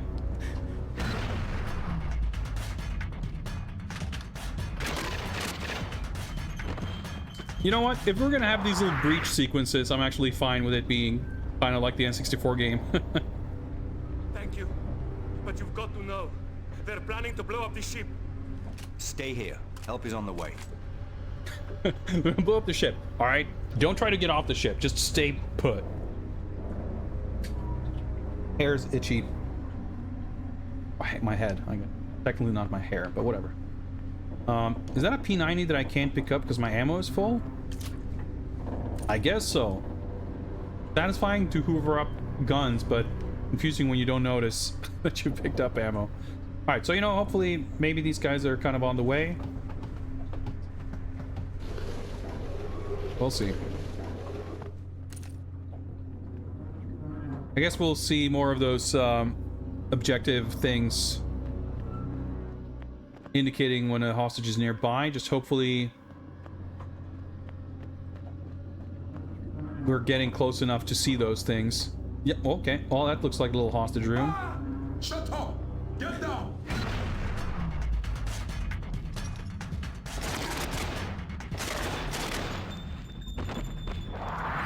The Wiimote aiming stuff is like super satisfying for things like this. Okay, no little chat. Oh my god! Who are you? Please don't kill me! Stay here and keep your head down. Moving out!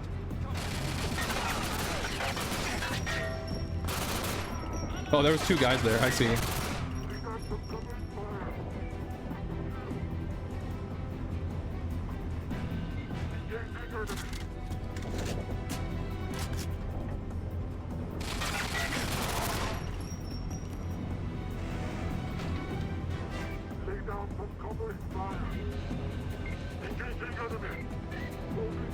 Alright. I feel like there could be guys here.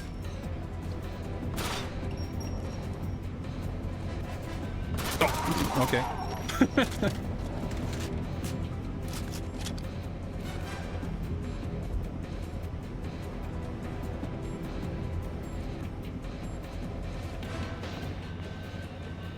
Over here. I mean, there's not a lot of like secret hunting.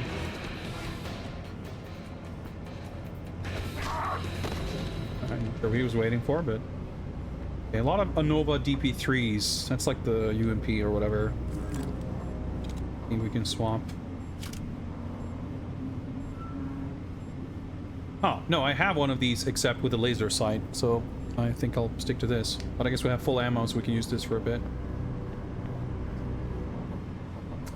Doesn't seem like I would have missed...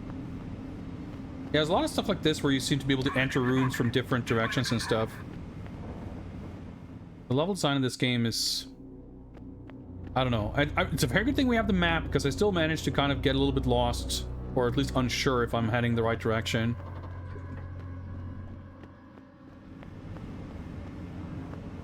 Yeah, I wish I could say air conditioning was something I needed here. We had a sweltering 16 degrees and rain the past like week. Going up here. We had like 2 days of 24 degrees in late May, and then it's been gray and like 9 to 15 degrees since.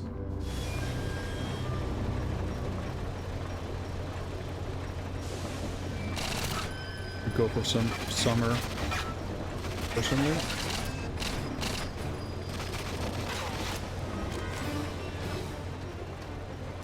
But we'll see. If it's raining all of June, then maybe July is actually sunny, like the inverse of the last few summers have been.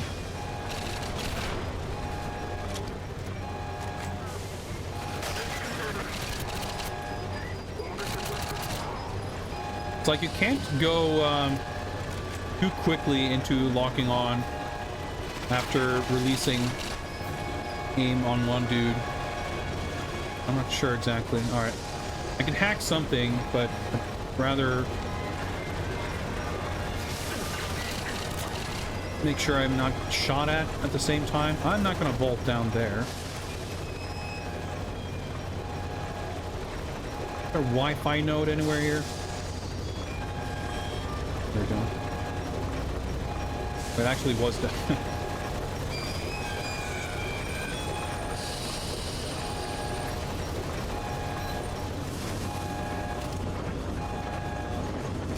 But yeah, it's just kind of a weirdly unsatisfying thing where if we end up accidentally just getting to the finish of the level, it's gonna be like, oh, I guess we missed a hostage. And then that's just like, okay, so that wasn't the... I'm not sure what hacking that actually did, because that wasn't what we were meant to do. No, I'm trying to find the smartphone button. There we go.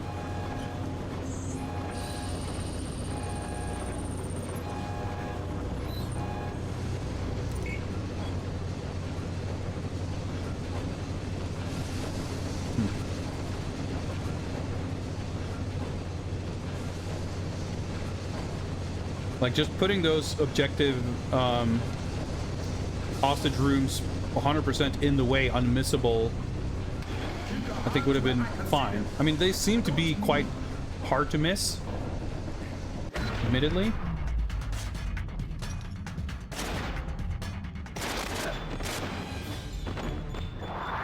But because we managed to miss the objective in the previous stage, now I'm going to be anxious about the whole objective thing for the rest of the game. God bless you, sir. With Mighty C7. Enjoy your lurk, enjoy your dinner, or whatever time of day kind of meal you're making. I was about to say I could go for some dinner, conveniently forgetting that I had dinner before I started streaming, but about second dinner, etc.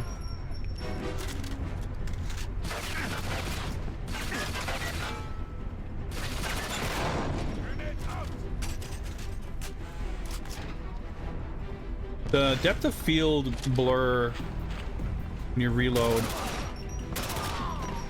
is kind of overbearing at times. can't believe I actually saw that guy. Like, the graphics look nice. I'm continually impressed with this game's ability to put forth rather appealing looking gray facility hallways.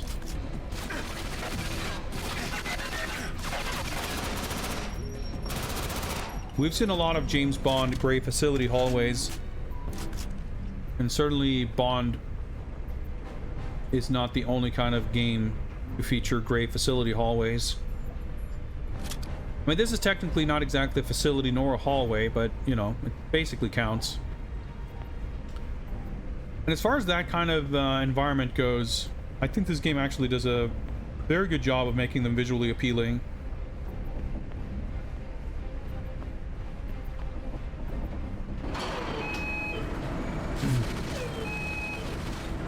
This sounds like the fucking Katamari Damacy timer.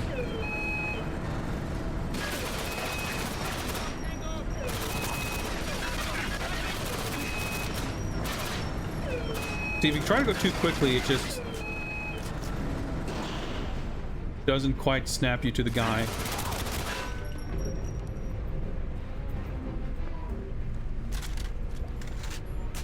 What's going on out here? Not much, I guess. Bolt this. Okay. Enemies going on the map. I'm not sure why I like basically wasn't hitting that guy.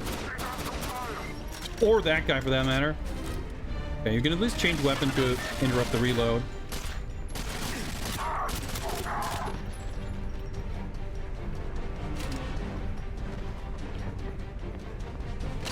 Guy's fucking still alive.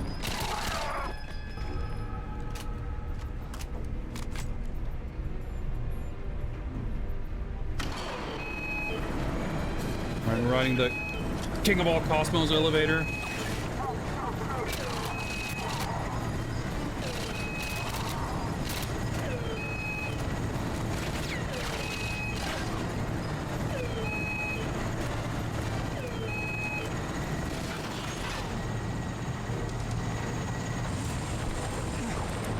There's a checkpoint here, which seems to imply that this is not the end of the level.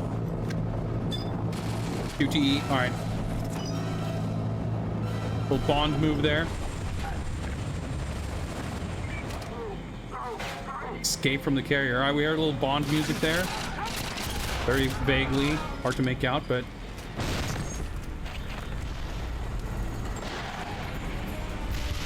like the general structure of the sort of set piece roller coaster shit in the levels, it's pretty cool. I think I got shot by a rocket.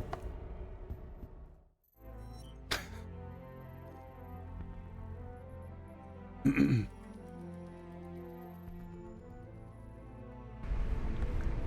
not regenerate when sprinting.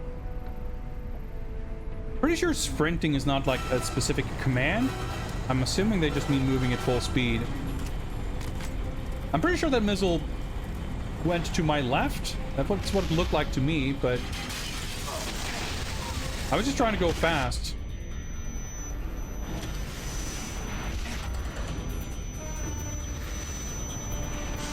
That fucking tinnitus beep I could do without.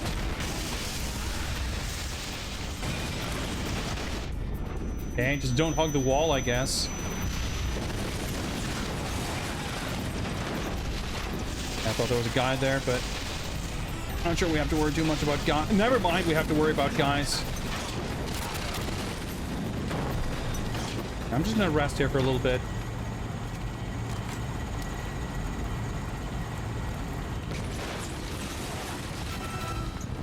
Cutscene? Okay. Dude, the fucking PS2 2001 motion trail blur. Fully out of control. Alright, that was pretty sick. Another 28-minute mission. We did it first try, though. I mean, we took a death, but we didn't fail the mission and have to redo it. Time trial unlocked. All objectives complete. Data has been saved successfully. All right, so we're most likely going to be thrown right into the mission briefing for the next mission. So I will pause the timer there because we've been going for a bit and I think it's time for a short break. I'm glad to be making progress. After last stream, I was feeling a little anxious because I really didn't have a great time with that nightclub mission. But I think the new control settings are actually doing a lot to improve the experience. I'm still not really super like used to everything. Like I don't feel very confident or comfortable with the controls, but I'm not having nearly as much trouble. I'm not like sitting here yelling in frustration, which basically I was doing a lot last time, and I'm not getting killed 50 times because of it. We took a bunch of deaths, as I recall, last time, so that's good.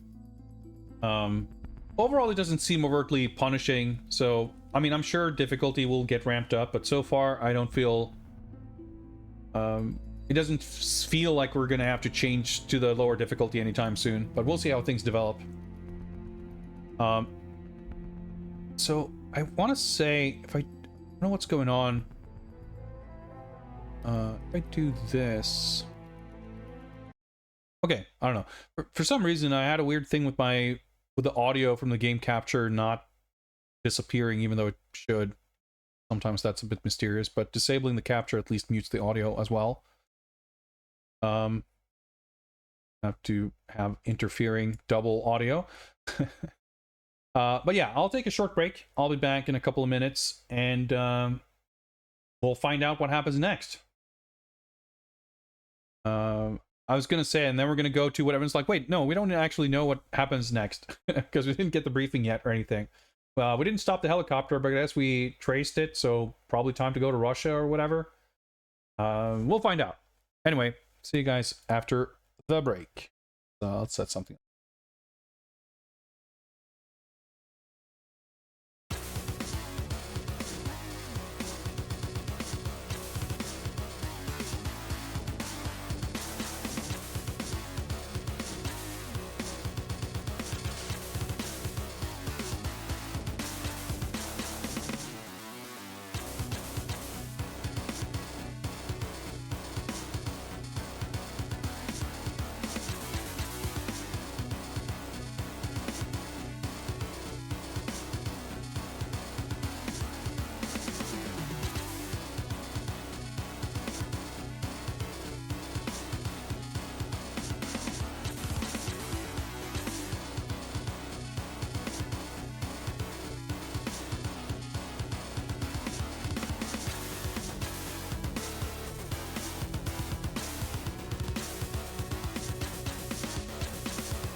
All right, back. Let's see if we can get the capture back. Where'd I put that? Boom, there we go. Very close to forgetting to resume the timer. There we go. Data has been saved successfully. So let's move on.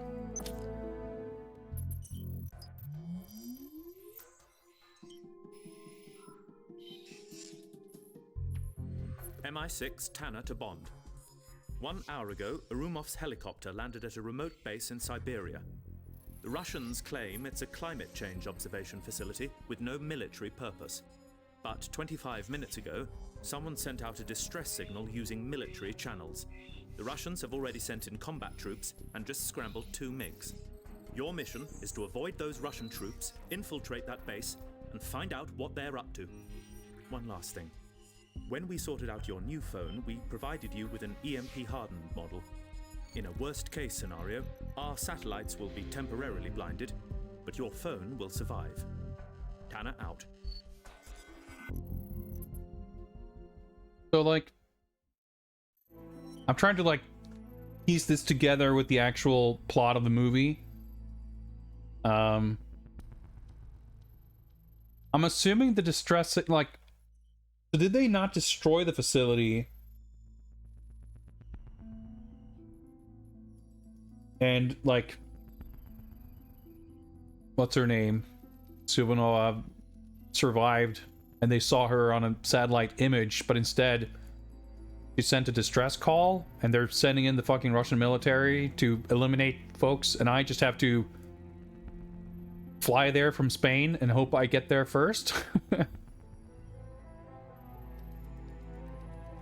I don't know. I guess we'll find out. So this is like surface.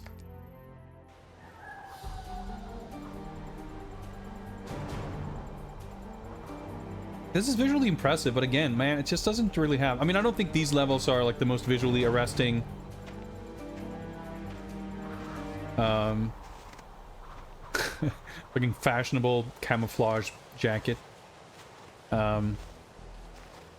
Like, this isn't the kind of environment that you would be, like, you know, had the best opportunity for a nostalgic 90s flavored visual aesthetic or anything.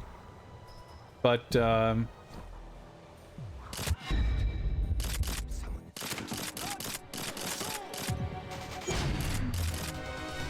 I shot the guy in the head, but apparently not.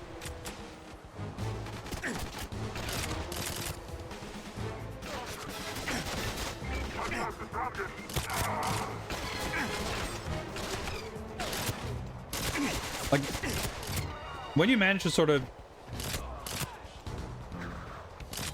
pinpoint the aim and snipe someone and shoot him and take him down in a headshot, that's very satisfying. But when you do that and they just don't die, and you shoot them another 3 times, and you think you mostly hit them in the head/throat area, and they still don't die, like, oh, that's just so, like, disappointing and underwhelming.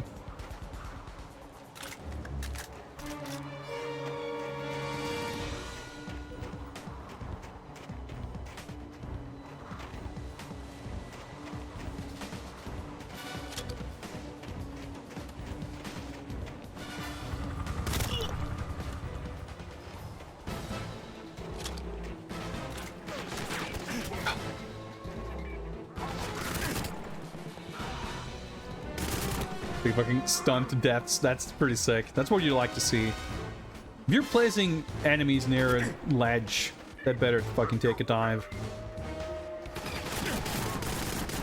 I think you can probably shoot this cover. Seems actually surprisingly sturdy. Get up here. Guess not.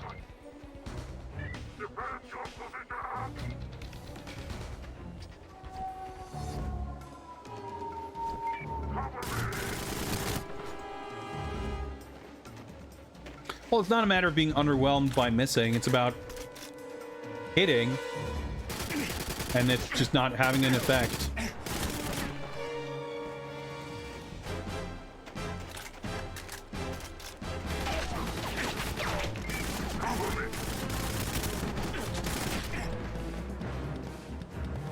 The character animation is good in this too, not just the first-person weapon animation. I mean, bloom in the snow and everything is so hard to see.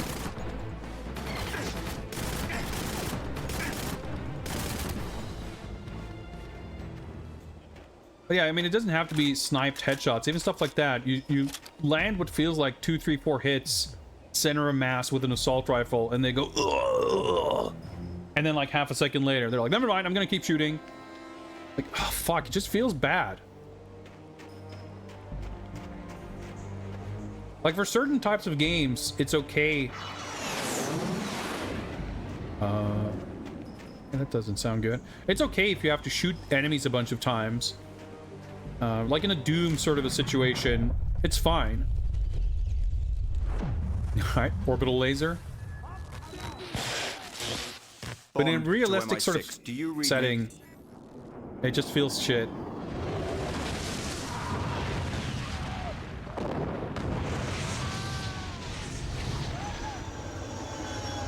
Because that's the EMP. Alright, luckily our smartphone's gonna be okay.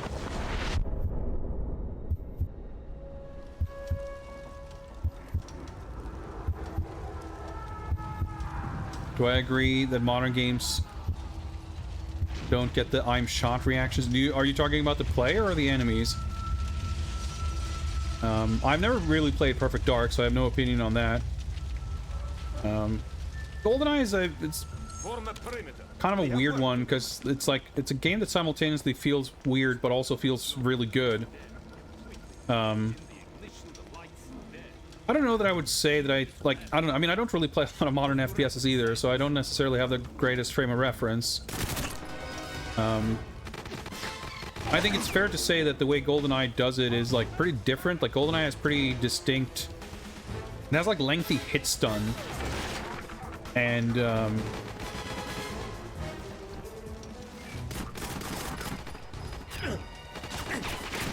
I think it has a very video gamey take on guns that is pretty atypical.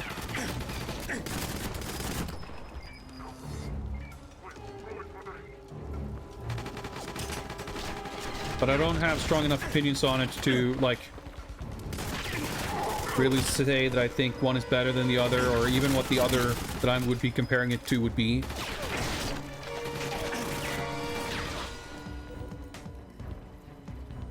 But I can say this, I mean, I'm not a big fan of GoldenEye, but I kind of properly played the game from beginning to end for the first time last year, and expecting to not really be enjoying it much. I was somewhat surprised at how, like, despite frame rates and everything, like, shooting guns, like, with some exceptions, felt significantly better than I was kind of expecting it to. Like, I do distinctly remember that the Klob feels like absolute dog shit.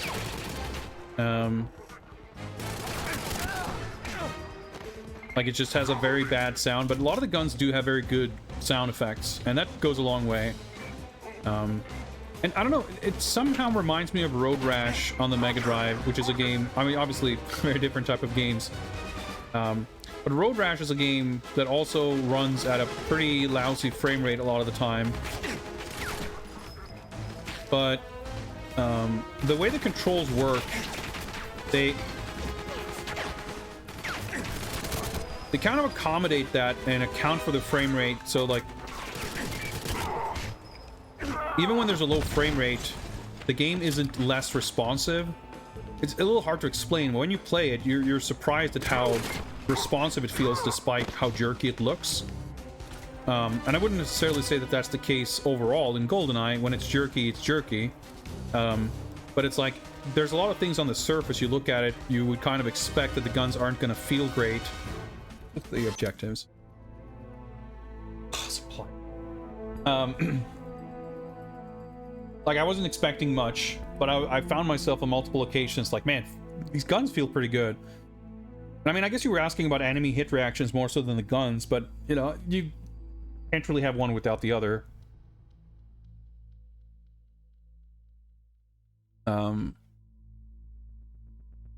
But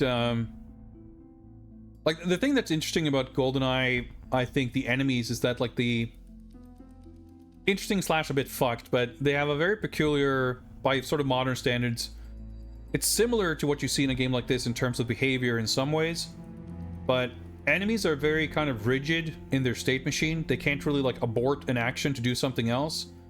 So when they do like a tactical roll, and this like very long animation, or they have a little animation where they do a little hop and they shoot their guns and then they sort of hop back, they can't like adapt to you moving or shooting them or doing stuff. So like sometimes they can find themselves sort of locked in something and you can just like shoot them a bunch of times and they're kind of opening themselves up for it. And other times you shoot them once and they're like staggered and they can't really do anything while they're staggered. You can sort of keep shooting them. And stuff like that. I think the rigidity of their state machine, of like how they go from one state to the other to another, is not something you see in more modern games. And I think it's something that can kind of be abused and played around and manipulated in a way that can give you, like, you can kind of use it to your advantage in a way that makes the enemies kind of fun to fight in a way that isn't really replicated in more modern games. I think stuff like that is pretty interesting. But there's a lot of other stuff that can make you kind of, well, I don't know about you, but it can make me sort of furious with, I mean, the stealth, especially in GoldenEye, I think is atrocious. There's a lot of systems that are extremely opaque and unintuitive in how they work, with like infinitely respawning guards and stuff like that, that just gets very annoying. But the core sort of shooting, I think they did a much better job than I kind of would have expected.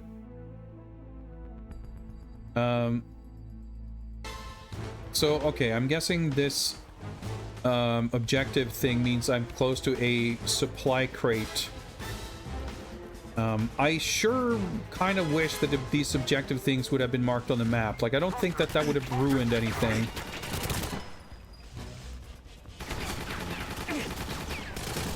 Like, why did I not lock on there?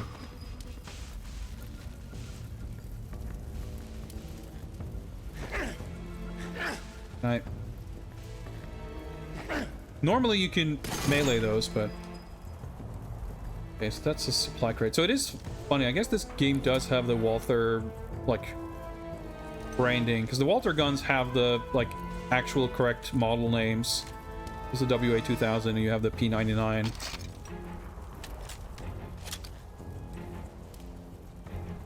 Assuming maybe this is going to come in handy.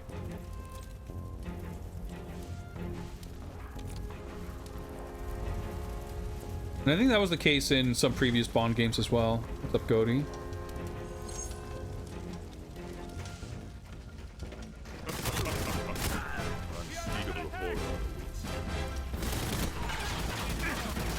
Alright, are these guys some sort of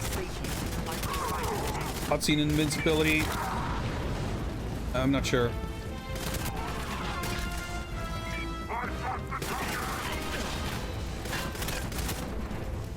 These controls do also give me better ability to do like hip firing, which is good.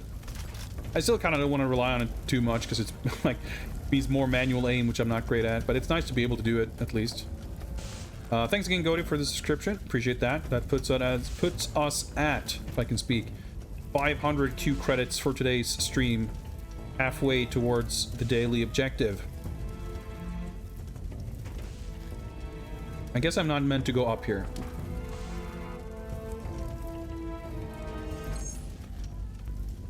I hope I didn't fucking miss a crate up here, because I can't go back and I reached the checkpoint.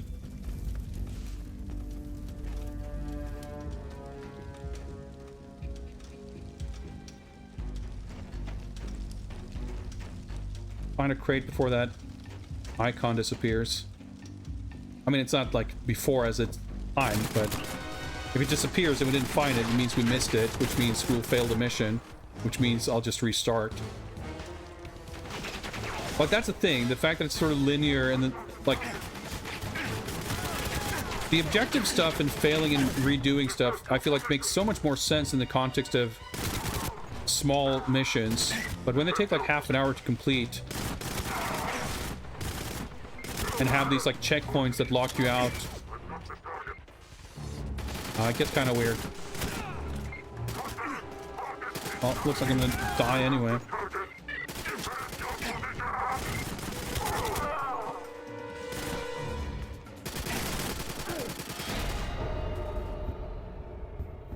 Well, we did just get a checkpoint, so presuming we didn't miss the objective, then it works out.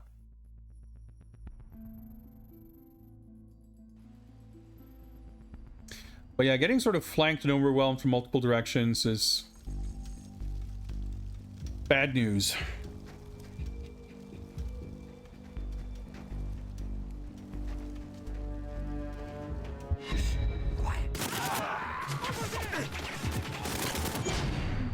Well, try not to advance too quickly.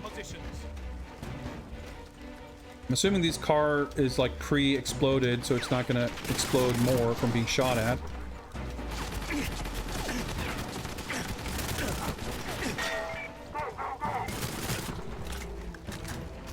Hope that's the case anyway.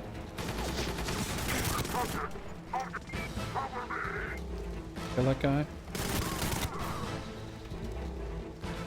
It's a little hard to see. At least this level isn't pitch black, but complete whiteout is not ideal either. Okay, that's the crate.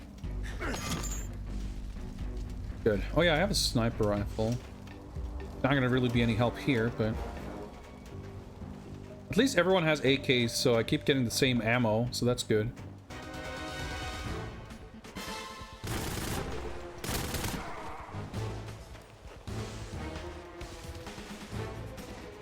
Saw something move over there. I think. Almost as if they've got camouflage that actually is effective. And the thing about the motion, or not the motion blur, but the depth blur,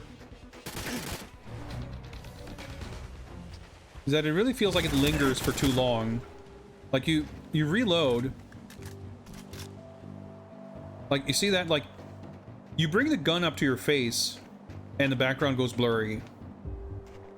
And then he lowers the gun and the background is still blurry. And the background doesn't sharpen until like you have control. Which, you know, I guess that makes sense in a game design-y sort of a way of like, well, the blur will tell you whether you are in control or not. But not only does it not make logical sense,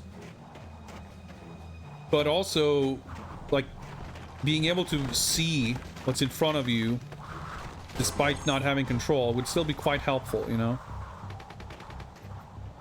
So it's kind of annoying, for sure. Avoid the crossfire. Yeah, someone's shooting someone or something. Who's that firing? Enemy! Sniper! Get Okay. down! I was hoping to do a little stealth takedown, but that works too.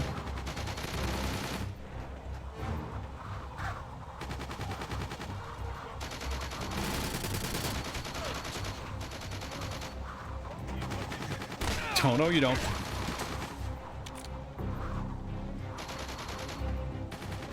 I'm slipping. Okay, cool. What the hell was that?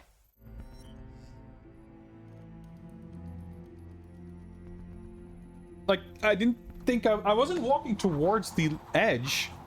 I was walking uphill to take cover behind the rock, and I just started slipping. That was pretty weird.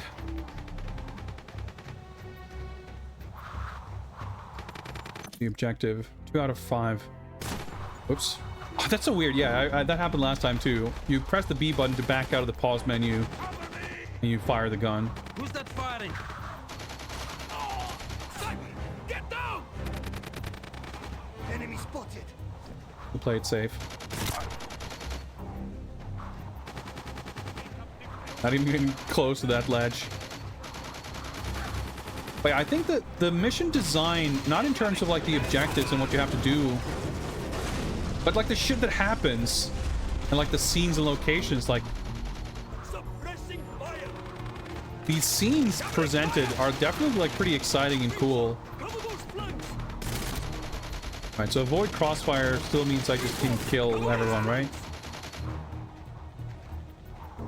guess the map tells... Okay, there is an actual bridge. For some reason, I thought that bridge was out.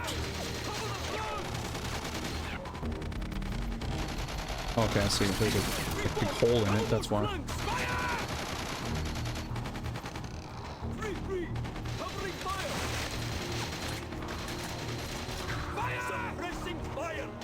Everyone's yelling about fire left and right, but I guess they aren't shooting at me, so it's fine.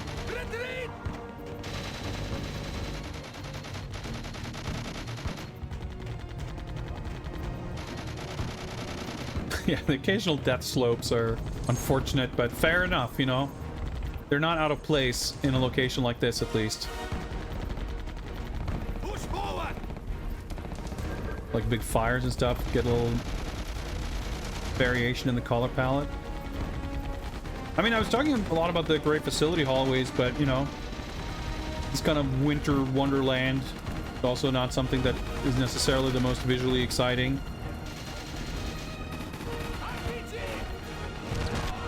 And like making it a war zone isn't necessarily typically something that makes it that much more interesting either. Just on account of it, you know, being kind of ubiquitous. So I mean, it's not exactly getting points for originality, but it's far less boring to look at than it very easily could have been. Someone's shooting in my general direction. And I wonder if there's...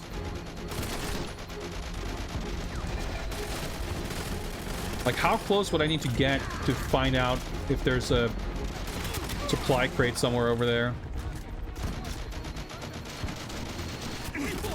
And not only does it feel like the blur doesn't disappear until the reload is finished, it legitimately feels like you finish the reload and then there's like a delay and then the blur disappears. I don't think that's actually the case, but it sure feels that way. Like when I actually look at the gun, like that's not how it kind of works out. But when I'm not really looking at the gun, when I'm looking at the center of the screen, it feels that way. All right, info icon. Is there a supply crate in here maybe?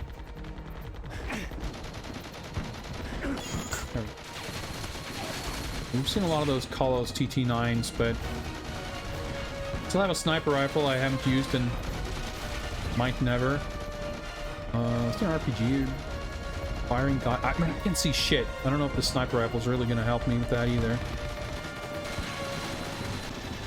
I mean, fuck it. We might as well, right?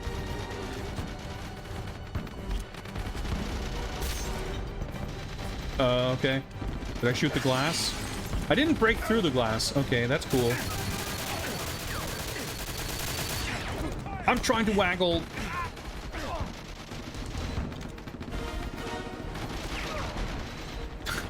So I shot the sniper rifle into the window and the window did not break.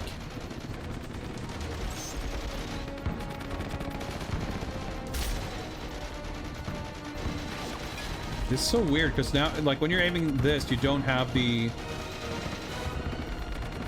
You're not really moving the cursor, you know? So it behaves totally differently. Not worse, but differently.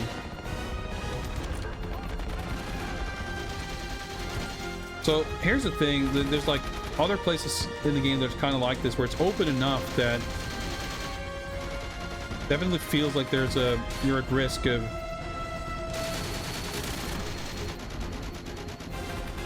sort of navigating around and not finding the actual objectives here. It honestly feels a little busy worky. Like, finding these crates doesn't really feel very meaningful.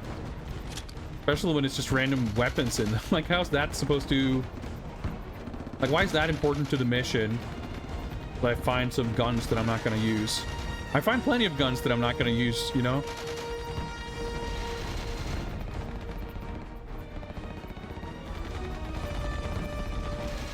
Rocket's being fired.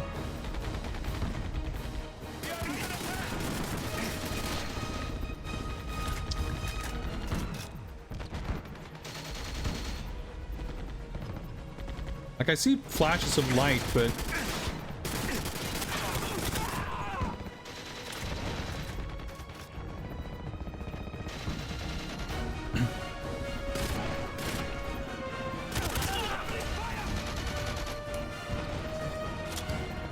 Yeah, being able to do sort of straight shots like that whenever you do manage feels pretty good. But yeah, running out in the open like this doesn't feel very good. So I can see the objective marker over there, but I kind of feel like I need to check. So the yellow little circle on the map will tell me the primary objective, or like checkpoint level progression objectives. But yeah, see, there's an eye icon over here. So there's a crate in this house. That's what I was suspicious of. When we get to kill him.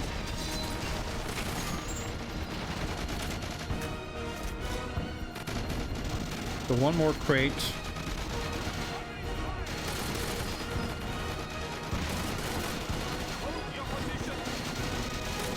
Oh, okay. Aiming was a little strange there.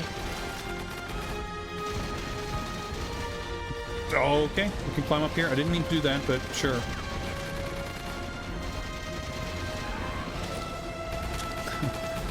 Turns out that you go to the okay, that looked a little funny. You go to the tower where you might want to use a sniper rifle, and there is a sniper rifle right there. We didn't really need to carry that with us, I suppose. But this also works fine.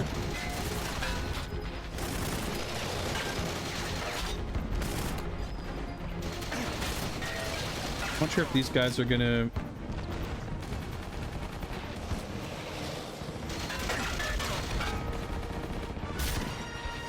like respawn, like is... Am I getting rid of anything by taking these guys out?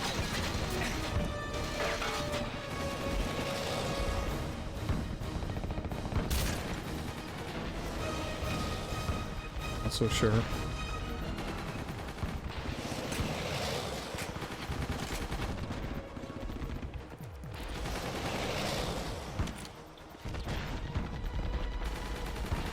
So, actually, let me look at the objectives. Are we... Okay, it doesn't tell us... I'm wondering if, like, if we can assume that the crates are outside of the facility. But I suppose the entering the facility seems like it could very likely be the end of the level, and the next level is, like, the inside of the facility, right? So we should probably try to comb this area a little bit. At least the the information icon objective thing does help. But we can see the map continue, so the level's not going to end at this like trigger. I just need to... Oh, there's no jumping or climbing or anything. Now we were over there, so we would have... Yeah, we would have seen it. Pretty sure. Yeah. The area's not that big.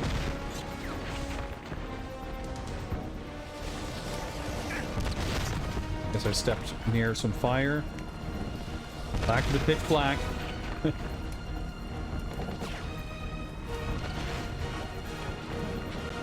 Climb. Navigate the tunnel. Okay, well. Oh, okay. Okay, get out here. I'm relieved that there's not... Yeah, I thought this, like, continued. I'm relieved that there's not a lot of waggle QTE interactions for simple things like that. Like, they could very easily do something where you're supposed to swing the nunchuck around to punch dudes. Which could get very obnoxious and very tiresome rather quickly.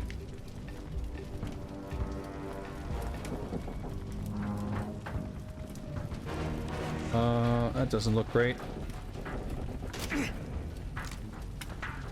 Can I get out of the way somehow? Oh my god, I'm just looking the wrong direction.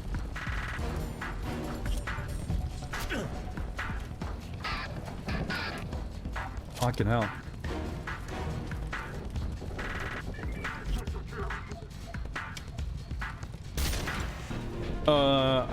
Did I fucking hit his bullet?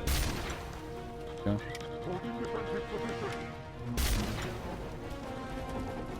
Oh, I guess it's a good thing we kept this. It's likely a bit more annoying otherwise.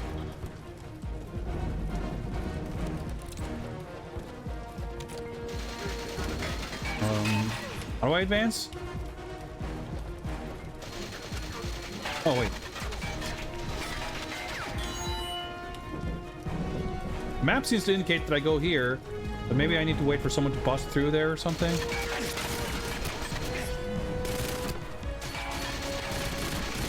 The guy on the left also didn't fucking die.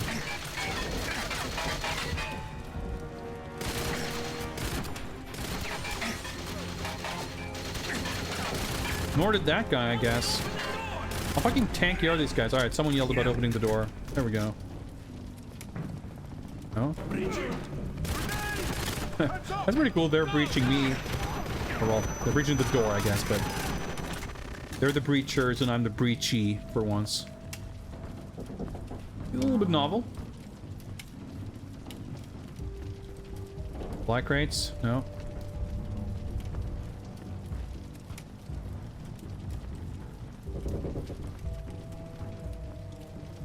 Dark.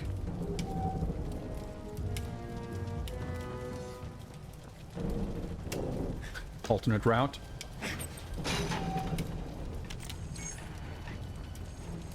Oh, there's a helicopter heading back out. Enter the bunker.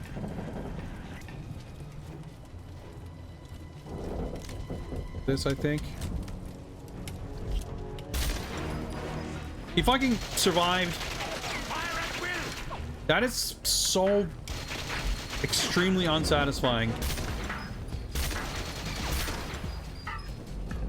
Sniping someone in the chest. Like, they don't instantly die when you shoot them in the foot. It's like, you know, that's... I can kind of accept that, you know?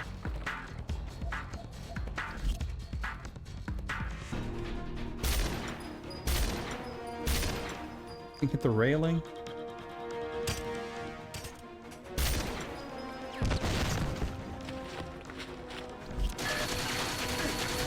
Fuck am I aiming? Well, alright, I see the last crate thing. Whoa, camera up.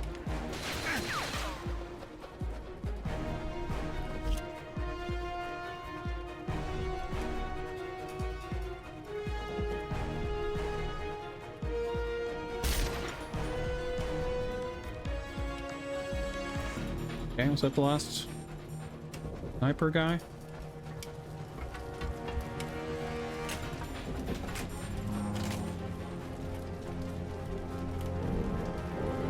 Wait. Where's the crate? Okay, it's still flashing.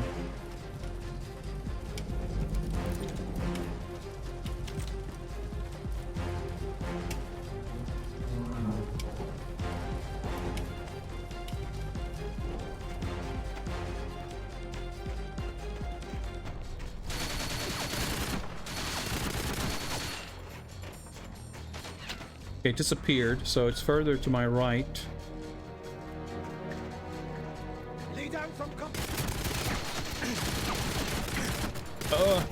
Can I please hit something? I don't know if we got some death slopes over here, but... Okay, the marker disappeared. Is it like back here? I mean, I saw the open crate. There we go. Objective completed, finally. Okay. Whew. Now I can relax.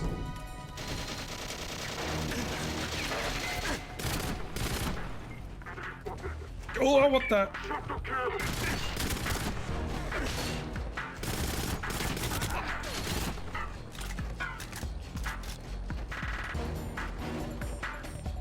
Climb.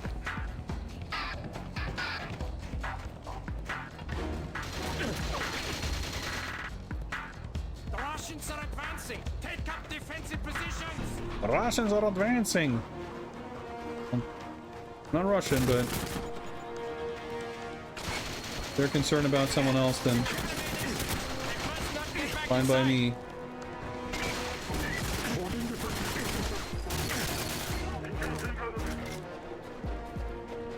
Can't vault over this? I can, okay. Well, that's a little awkward, but... Oh boy, I don't think that really helped. Oh, hello. I think we can get through here, but... we're running a little bit low on ammo. I feel like taking these guys out isn't super helpful because... they're basically just gonna respawn. But I think they all have this weapon, so... just now I can get more ammo. Nope, some of them have segs. Whatever that is. Like, I can see the objective thing on my map. I kind of want to just make a mad dash for it. Yeah, that works. Oh shit! Never mind, I shouldn't have said there wasn't waggle QTEs. But that's at least like kind of the first one.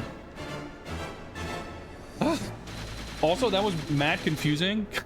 Because the indicator had the Wiimote on the left and the nunchuck on the right. But I basically just waggled and it worked out. Yeah, I could have just made that final rush a little sooner, I think.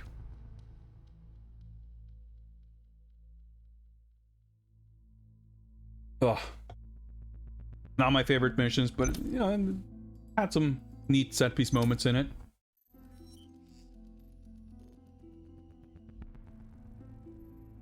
Investigate the bunker, gather intel from the bunker. Basically, all the side objectives are pretty shit. They're just like a bit of extra busy work. None of them are like interesting or novel. They're just like, find this hidden thing, or find X of these things, or use this smartphone interaction on 5 arbitrary things. Like, it's kind of... I don't feel like they add anything.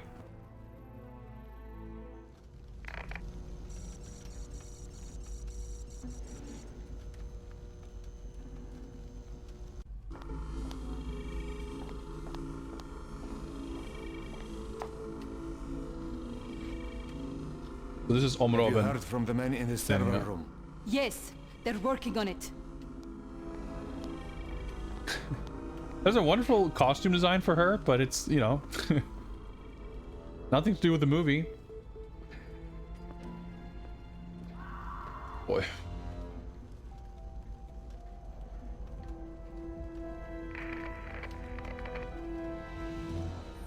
Bond to MI6. Do you read me? Roger. I'm inside, into control center, investigating. Need to get to the main server room. Do you copy?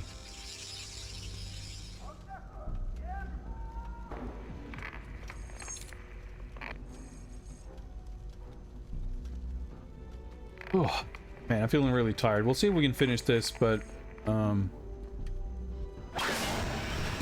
or keep going for a little bit, but I might have to cut things short a little bit. I don't know, I just felt fatigued quite suddenly. More gray facility hallways, but you know, got a little bit of color and excitement. Did I do something with this? Probably not stand next to it.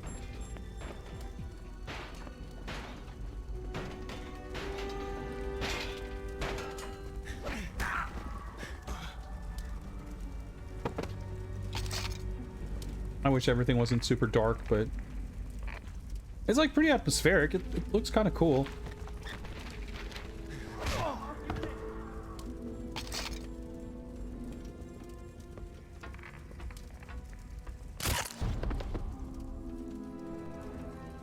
Pretty good sound design with a little music cue or sort of like ambient sound accompanying the stealth gunshot.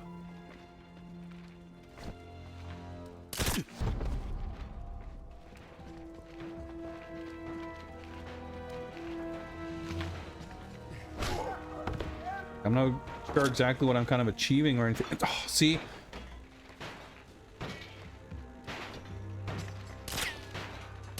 What the fuck am I hitting? The door, I guess.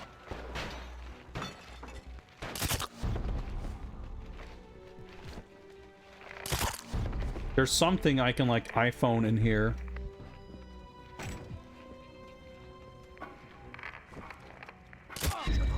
Did you hear something? He didn't die. And I guess that triggered something. Like that... Am I to believe that he alerted other guards while he was being shot in the neck? Just like a little bit stupid, I think.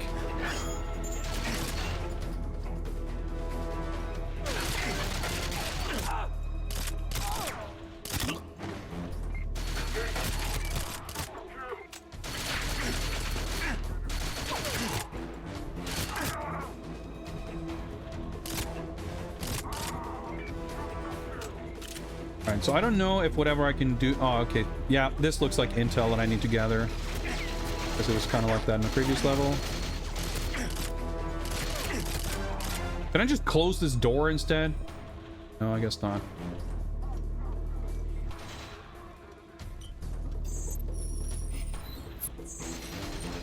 Email that to MI6. Oh, 1 out of 5 intels collected. And that shit's going to be relatively easier to miss, I think.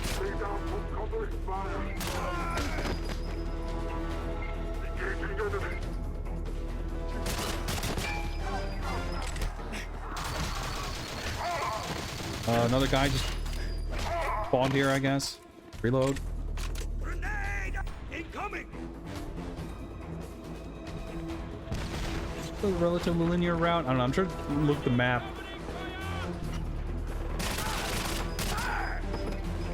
Dude, the frame rate. Moving out. Cover me. I mean, I reckon this would have devolved into, you know, this eventually. But it's still annoying that, like, my failed stealth wasn't like, oh, I was discovered. But it's like, oh no, the 6th guy I shot in the head didn't die on the first shot. And that just triggered the entire facility. You go into alert mode.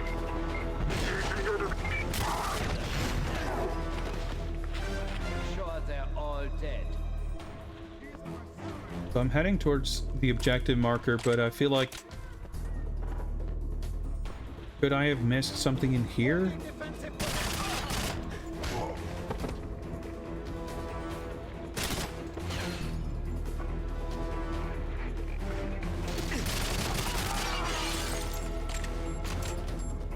Like, at least I know that I'm looking for those, like, schematics. Like, that's what the objectives in the level look like. But if there's one, like, in the next room that I won't know that I passed it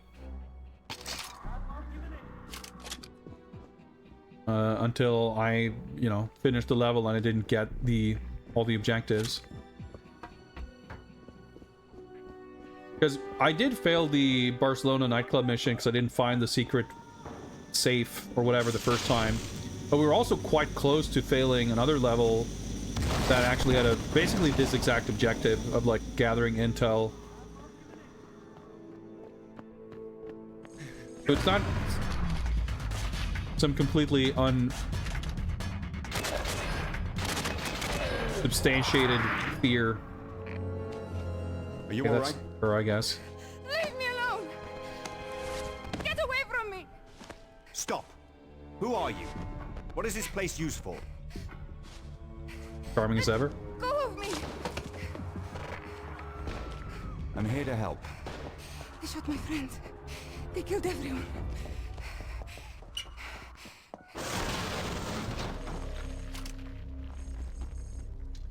Locate power generator. Alright. Well, I guess things weren't pitch black enough. So there we go.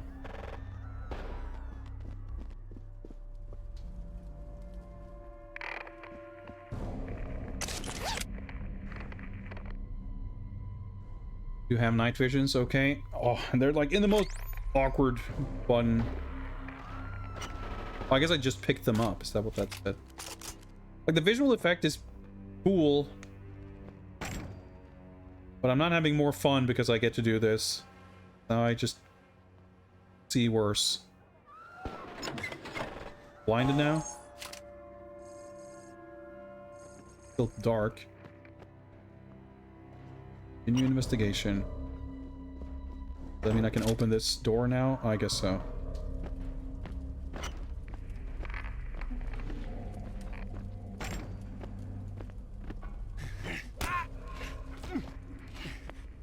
But yeah, I mean, I keep feeling that the levels are visually like the graphics are genuinely impressive. I feel like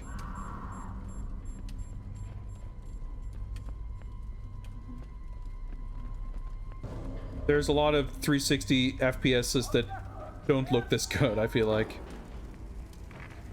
So I mean, definitely credit, you know, where it's due. And for, you know, all of their ability to make nice looking Gray Facility hallways. There is admittedly still a limit to how exciting Gray Facility hallways can be.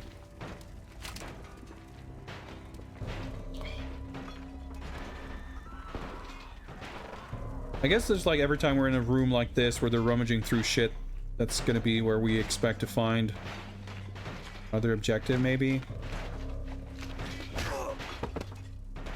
This is a little weird that sometimes you'd get the stealth takedowns and sometimes you just punch someone. But like functionally it's the same. I mean, the punch is faster. Take that. Maybe it's because they're like in this scripted animation. Can't quite get entangled in a stealth takedown animation. But the problem is, like, there's at least some dude left up here who's wandering around.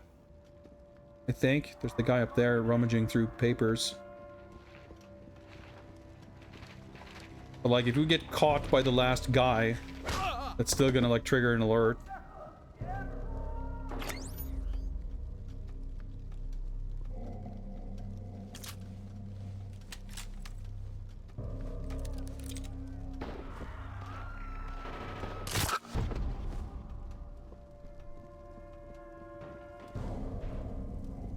Oh, I was just about to say no, like, phone marker just yet, but it just showed up now, so presumably in this next room.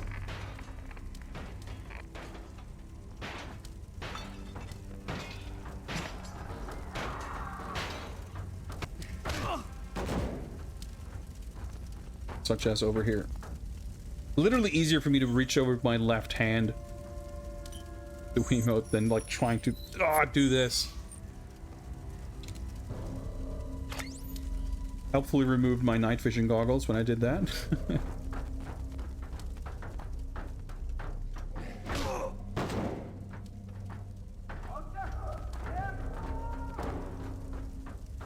It was reasonable to assume that not going to be another objective in the same room.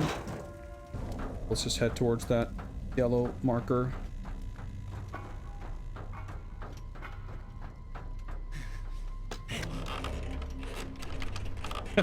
Why is the nunchuck on the right? No, please, no. Open fire.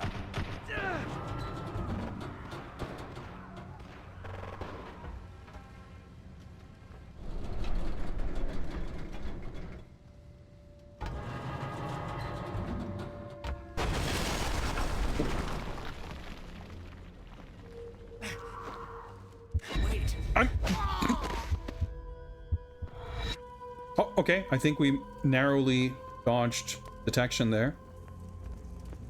Cool sound design for the little almost discovery.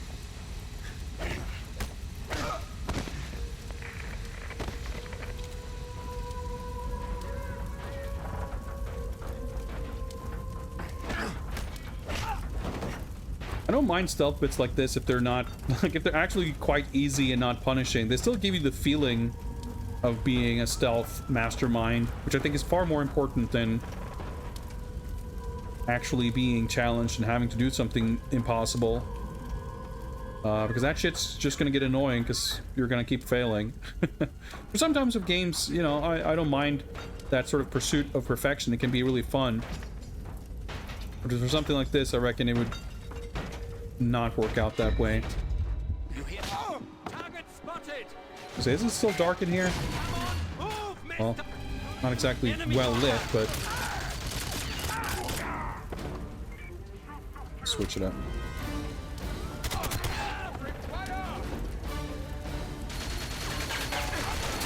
Dude, I was like passing the cursor right over him and it still refused to snap. ADS snap is highly mysterious. Continues to be so.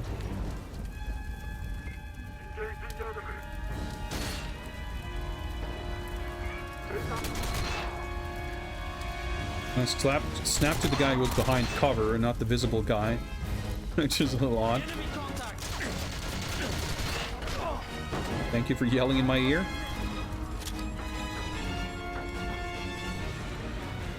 So are there going to be schematics here, maybe? Yeah, looks like it. Well, is this... Do I photograph the Death Star hologram? I'm trying to find my smartphone. Nope. Let's see if we can find a reticle. Oh.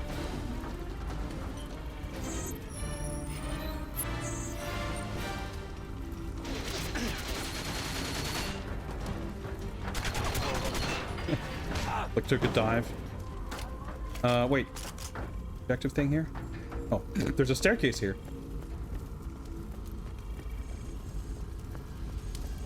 Through the server.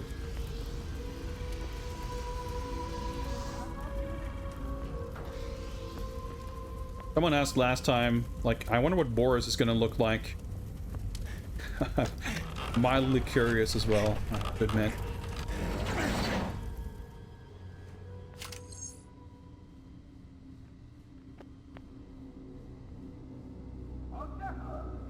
Am I... Ah! Am I trying to ride this elevator, or did I just go through...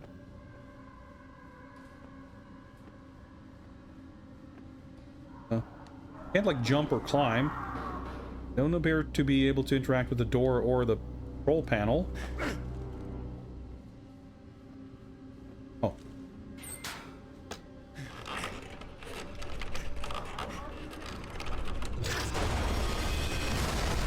Oh, that works. Lower level breached. Contact teams. Terminate the survivor.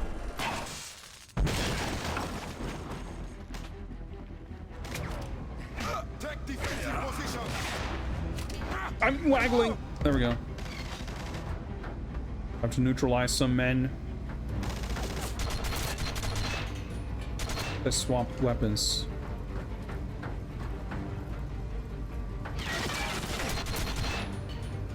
Gun has a weird noise.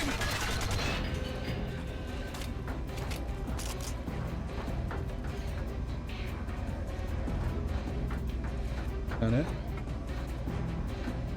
Objective marker over here, so... I tried to walk up to the switch and there was no prompt, so then I moved to the door and I saw it said use. I saw some red dots on the map.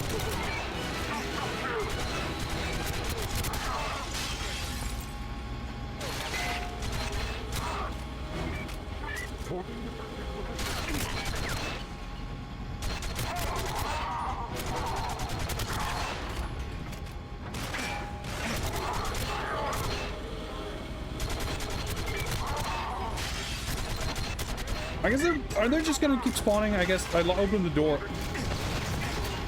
Ah, but I can't. I see. So that's okay. I kind of missed that little beat. Like I didn't see the door getting stuck. I didn't see the door getting stuck. I just saw some red dots on the map. I was like, oh yeah, let's preempt these red dots. Follow the device. Not sure what device they're talking about, but assume that means leave through that door. It is now conveniently unjammed. Hopefully there weren't any, I have this Spas 12, Drumhead, get a Grenadier. Shotguns seem to be kind of shitty in this game. At least the ones we tried before. Get to the chopper. Not sure what that accent was, but...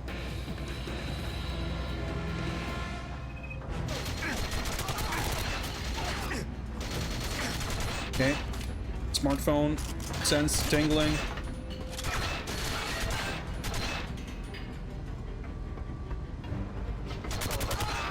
Try not to advance.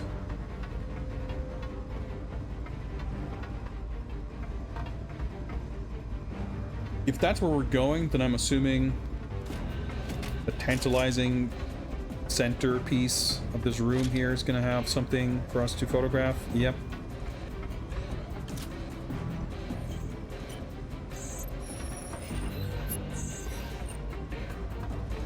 4 to 5.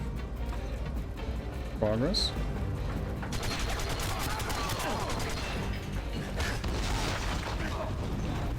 I'm assuming that sound wasn't for me hitting him, but satisfying all the same. Deep crunch noise. That's the reload button.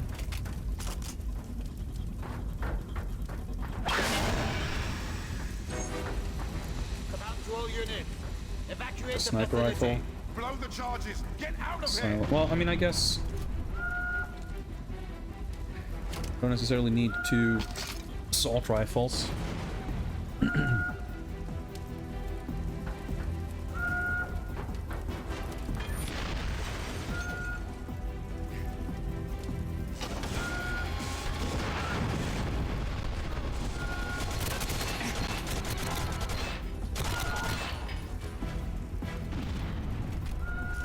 Trying to figure out where I'm potentially meant to be sniping.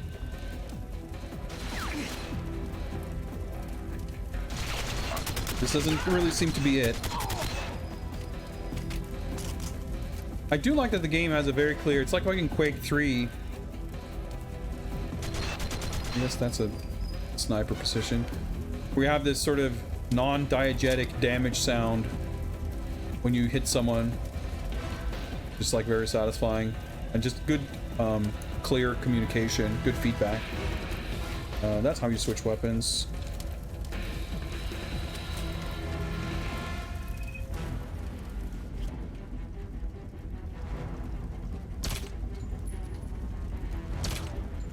Whatever I'm hitting, it's not him.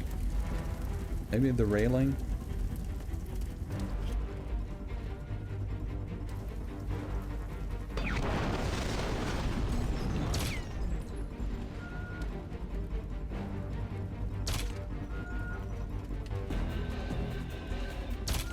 He's okay. Well, there we go. I was gonna say, is he sitting like behind bulletproof air?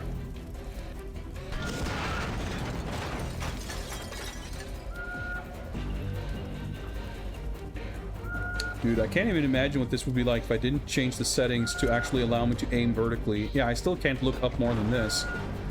But I can't really. Okay. Sure. I'm not sure what... I can't look up further than this.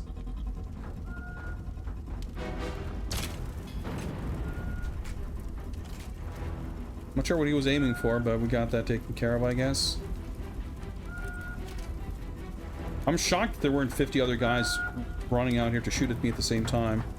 I could just kind of quietly pick those guys off. Maybe I wasn't really intended to.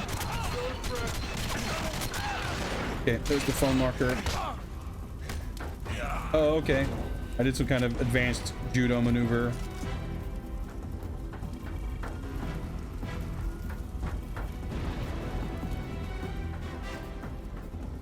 Can I get to this? Okay, it's not here. It's the... Wait, that looks like... Is that the thing I photographed earlier? It sure looks like there's a schematic over there.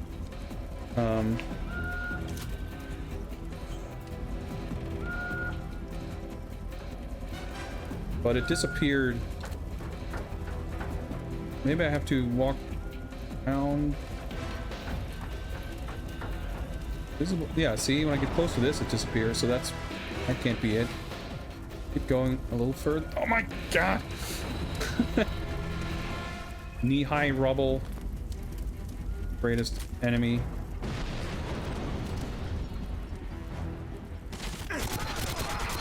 My fear is that I'm gonna like hit a checkpoint and move past what I need to photograph, but it's probably up here. Yep. See it.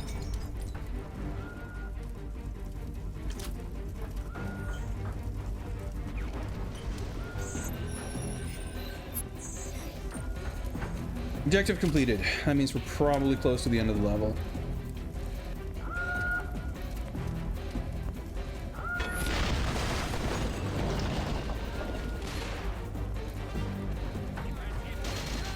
That was a chair. These camera shakes are a little rough.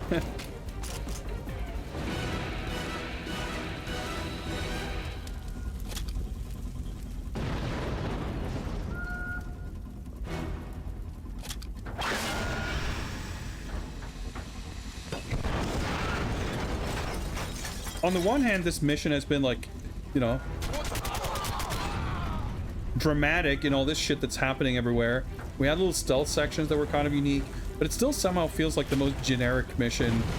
I don't know, or it's just like the overall kind of generic feel of things is just accumulating to the point where that's like the prevailing feeling of things. Like, it's not bland in terms of like the excitement levels of the visual presentation and the kind of moment to moment what's going on,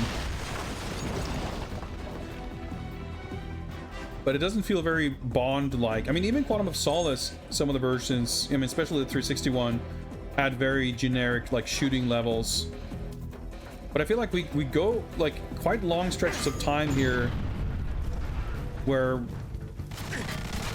you know, not very, like, there's not dialogue and there's nothing else to give us a sort of a Bondian atmosphere. More blueprints here that we guess we don't care about. Maybe on higher difficulties there's like more shit we have to photograph.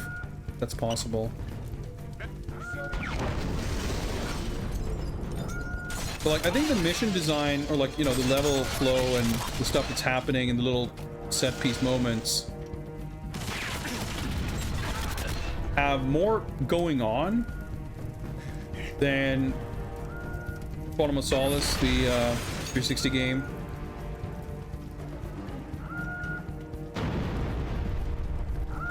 But there's still something about this that feels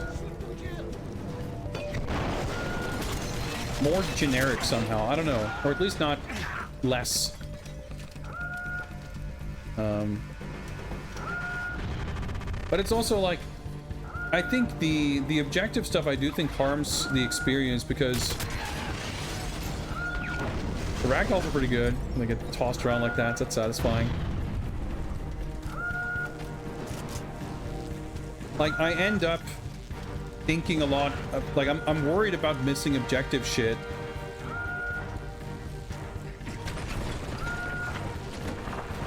So I'm like not feeling super immersed or engrossed in what's, you know, what's happening.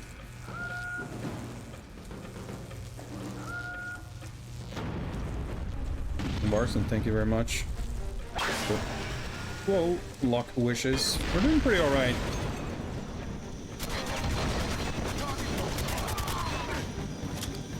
But yeah, getting more comfortable with the controls. Like, even setting aside the settings we changed, which definitely did improve things a lot. Just playing for a few hours and getting kind of into it just makes the experience a bit more comfortable. But yeah, I think like the levels are just a bit too long and the objectives are boring. Like, not only are the objectives boring, but I think they actively detract because they're like, you have to worry about missing, like, the penalty of missing this extremely uninteresting, boring thing, tedious busy work. Like, well, if you missed doing one arbitrary boring interaction, then you have to redo this 30-minute level again, and you're not going to receive any additional hints as to what you missed or like how to fix it, so to speak. Like, that's, you know, it's not a great feeling. It's one of those things where it feels like they wanted to recreate an aspect of the original game, kind of being faithful to a fault. In a sense, because there's also the fact that the actual objectives are like way shitter. Do I go through here or do I do? Okay. I walked up to this and I didn't see a prompt, but alright.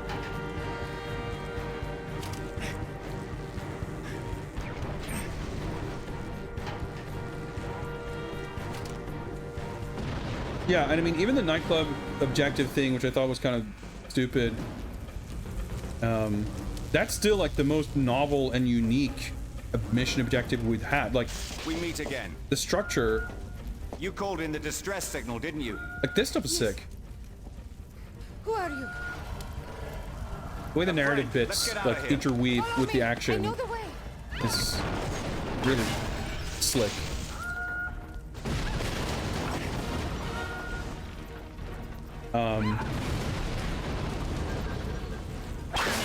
But yeah, generally the mission objective stuff, like the general structure is, the primary objective is like walk to the end of the level. I got pretty disoriented there, but and then there's like one extra thing you have to do, like you have your reach the goal objective, and then you have your busy work objective.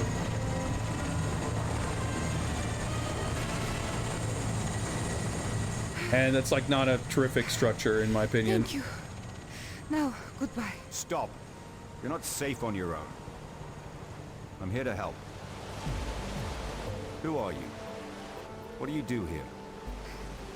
Natalia Semenova. I'm a computer engineer for the GoldenEye satellite. Drop it! You're under arrest! One last... No? Oh yeah, I guess we're gonna get kidnapped in the story. I could have done this myself. That's a pretty good line. Whew. Yeah, every level has been about 30 minutes so far. And I think, I mean, obviously you could do it faster, not just in terms of like speed running mastery, but just, you know, I'm taking it a little bit slow, talking to chat. I'm very anxious about missing objectives.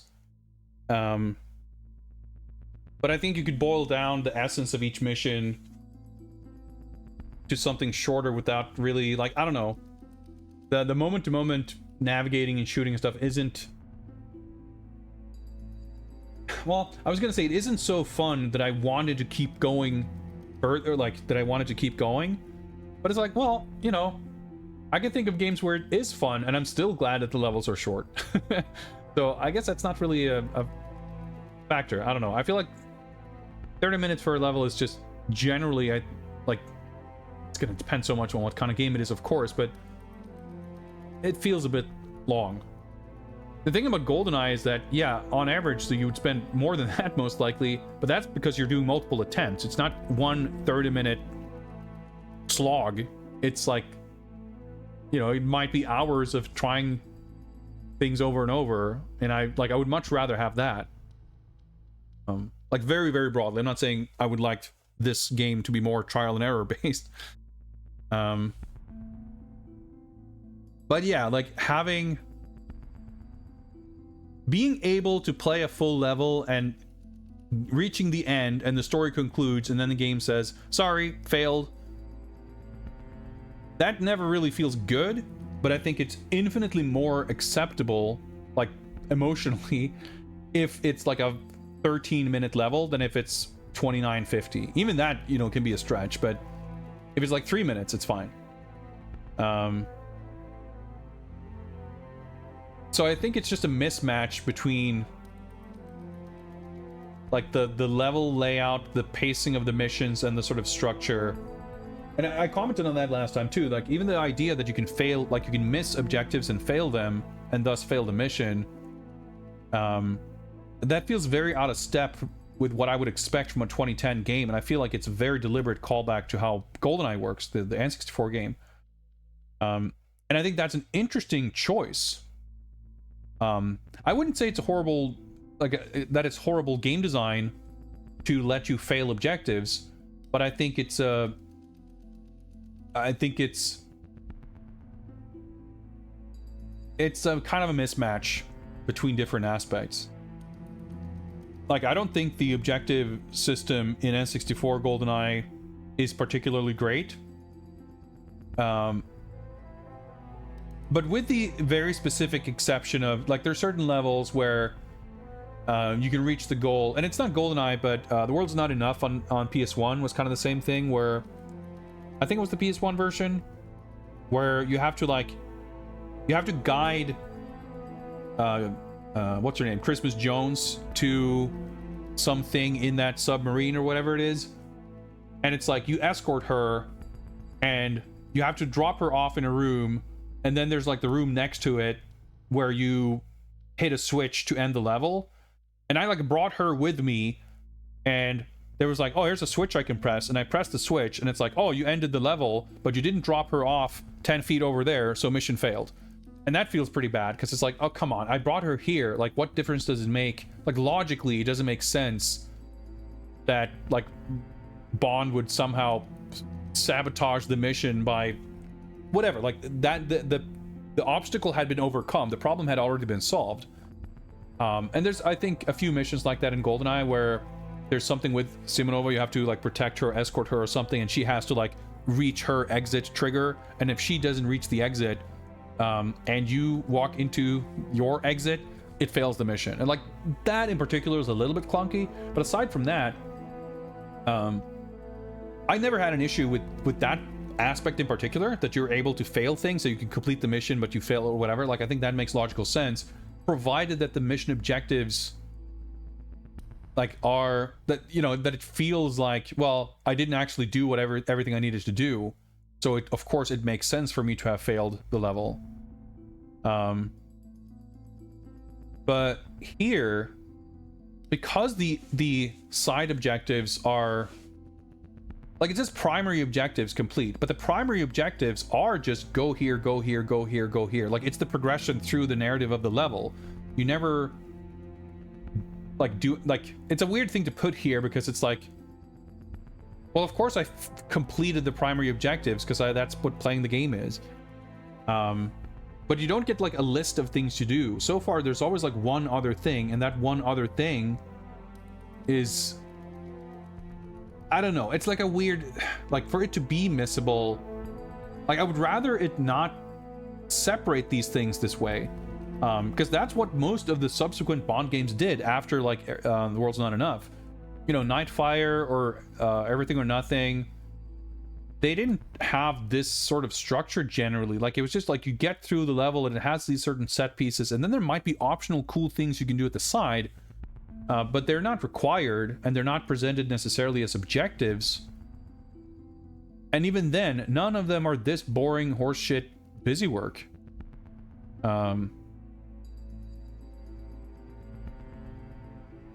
So, well, the thing is, like, that's, like, there's no objective failed because you have to collect 5 things, and it's like, it's not actually fail until you reach the level and you didn't have all 4 of them. Like, it doesn't,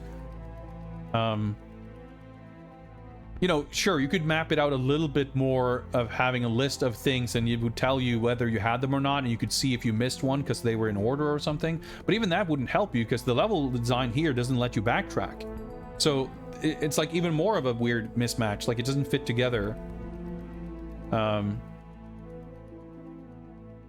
it's like,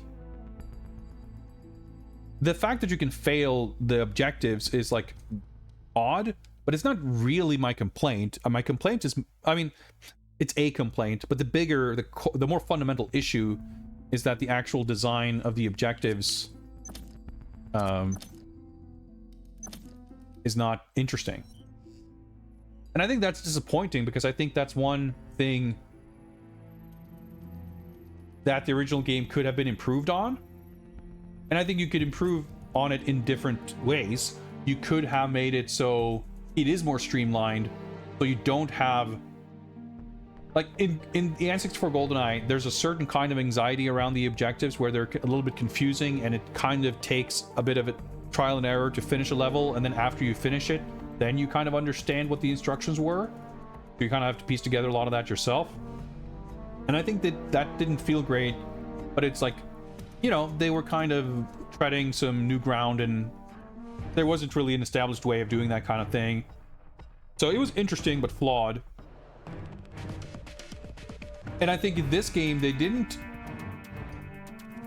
streamline it. Like, they didn't forego that style entirely with going, you know, with a more conventional 2010 sort of approach of just having it be, you know, like a Call of Duty or whatever, where, you know, stuff happens, but you just, you know, you go through the script of the level and complete it and do cool shit along the way.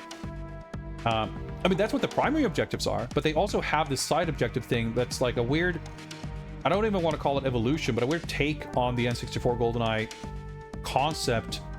But they didn't, like, make it better or more interesting. They just made it they kind of got rid of the things that were cool and interesting about the objective system in the original game, but kept the stuff that was annoying about it. So that's like a real bummer, I think. But yeah, it's so odd because they kind of carried forth the objective stuff in a weird way that's sort of unsatisfying and a little bit frustrating. They based the game on a film that people like, but then they change everything about it. All the characters are different, there's plot points, locations, like everything is a bit different, so it's not like the old game, but it's not like the movie either. The levels are like kind of cool, but man, I don't know, it's a kind of a weird game. But I'm looking forward to seeing what I have the PS3 version, which we're going to play later. And we're going to not play that with motion controls, so we get some, you know, contrast and comparison there too. But I'm like half tempted to play that on the lower difficulty level to not have to worry about this shit. But of course, having gone through it, it's going to be less of a concern, I suppose. I don't know. I wish I didn't have to spend so much effort mentally just concerning myself with the mission stuff.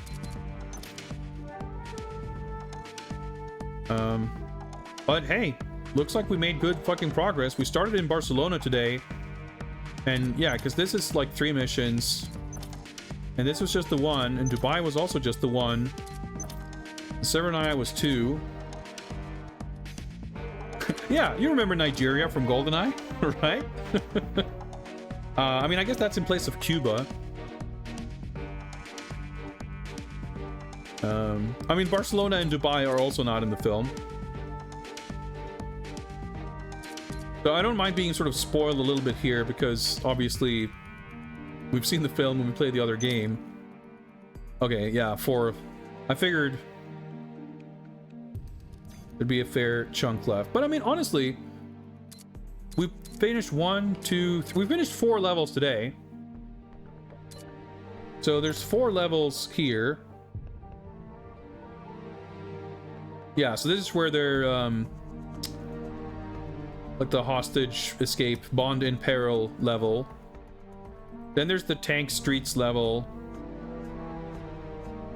I'm not sure what station I'm trying to recall, but the memorial thing is, you know, where you meet Trevelyan and they get locked in the helicopter and have to escape and whatever.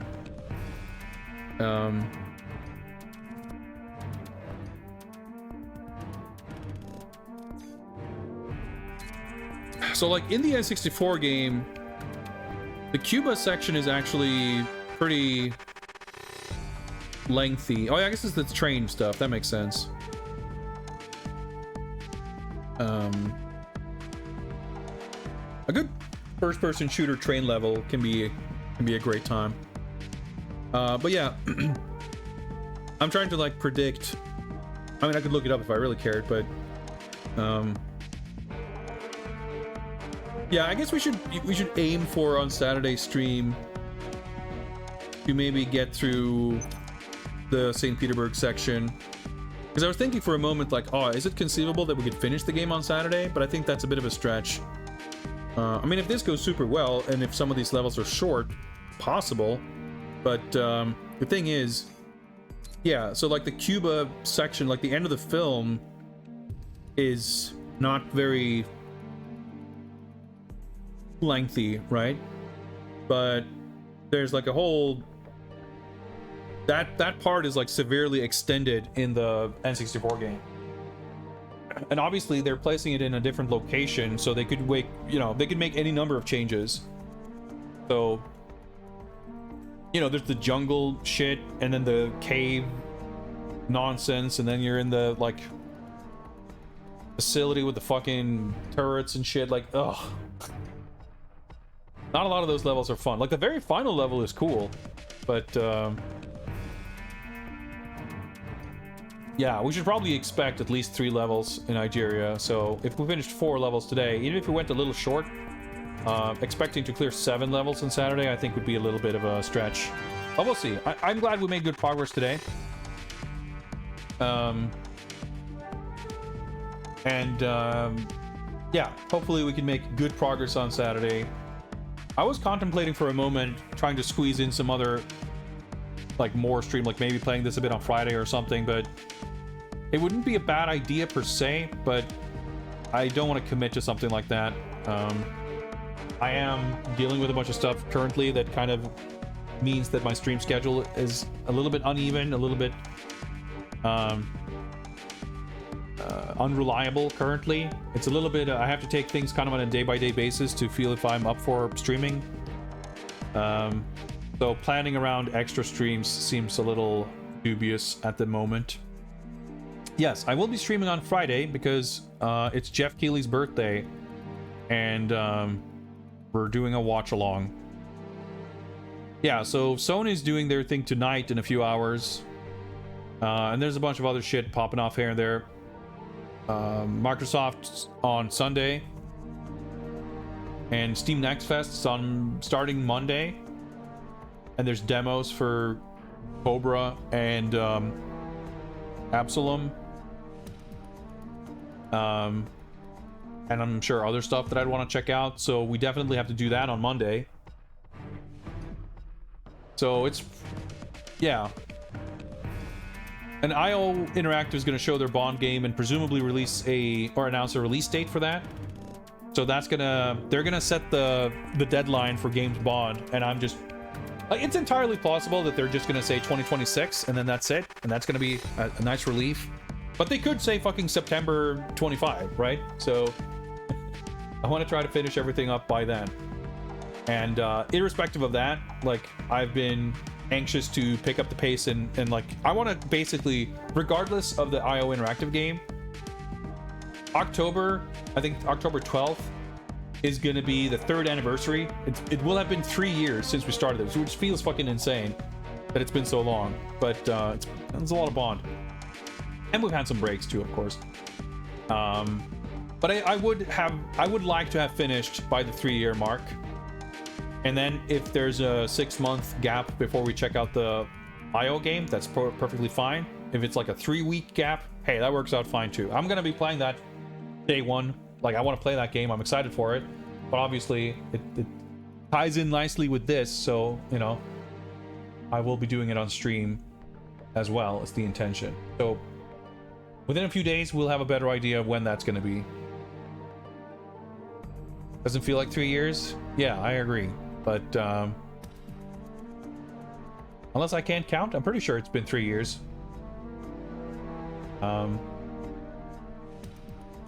But let's not think too hard about it. Anyway, that'll be it for me tonight. Wrapping up not that much earlier than usual, but just a little bit. I'm spent. But yeah, I don't know exactly the schedule or anything, but I want to say that the Keighley show is pretty late on Friday, my time. It starts 9, 10, 11, something like that, and it's going to go for, I think, 2 hours. So I'm going to go live well ahead of that is my plan. And probably we're going to catch up on anything that might have been shown of interest from Sony's thing tonight. We're going to take a look at constructing a bingo card for the Keighley show. And, you know, if we end up going live in the afternoon, it's like we got 2 hours to kill. You know, maybe we'll play some video games or something. But probably it'll be just chatting and, you know, talking about news and hopes and dreams for the Keighley show or anything else, I guess. But that's going to be on Friday, and that's going to be fun. I'm looking forward to it. In the meantime, take care. Let me figure out if there's someone we can raid. And let's see here. MP83 is doing a stream of video games. That sounds like a good kind of a stream, so let's go raid the MP83. Doing some Commodore 64 stuff, maybe? I'm sure they're doing some interesting, fun stuff. But yeah, thanks again for hanging out. I'll see you guys Friday for video game news excitement. Yeah, have a good one.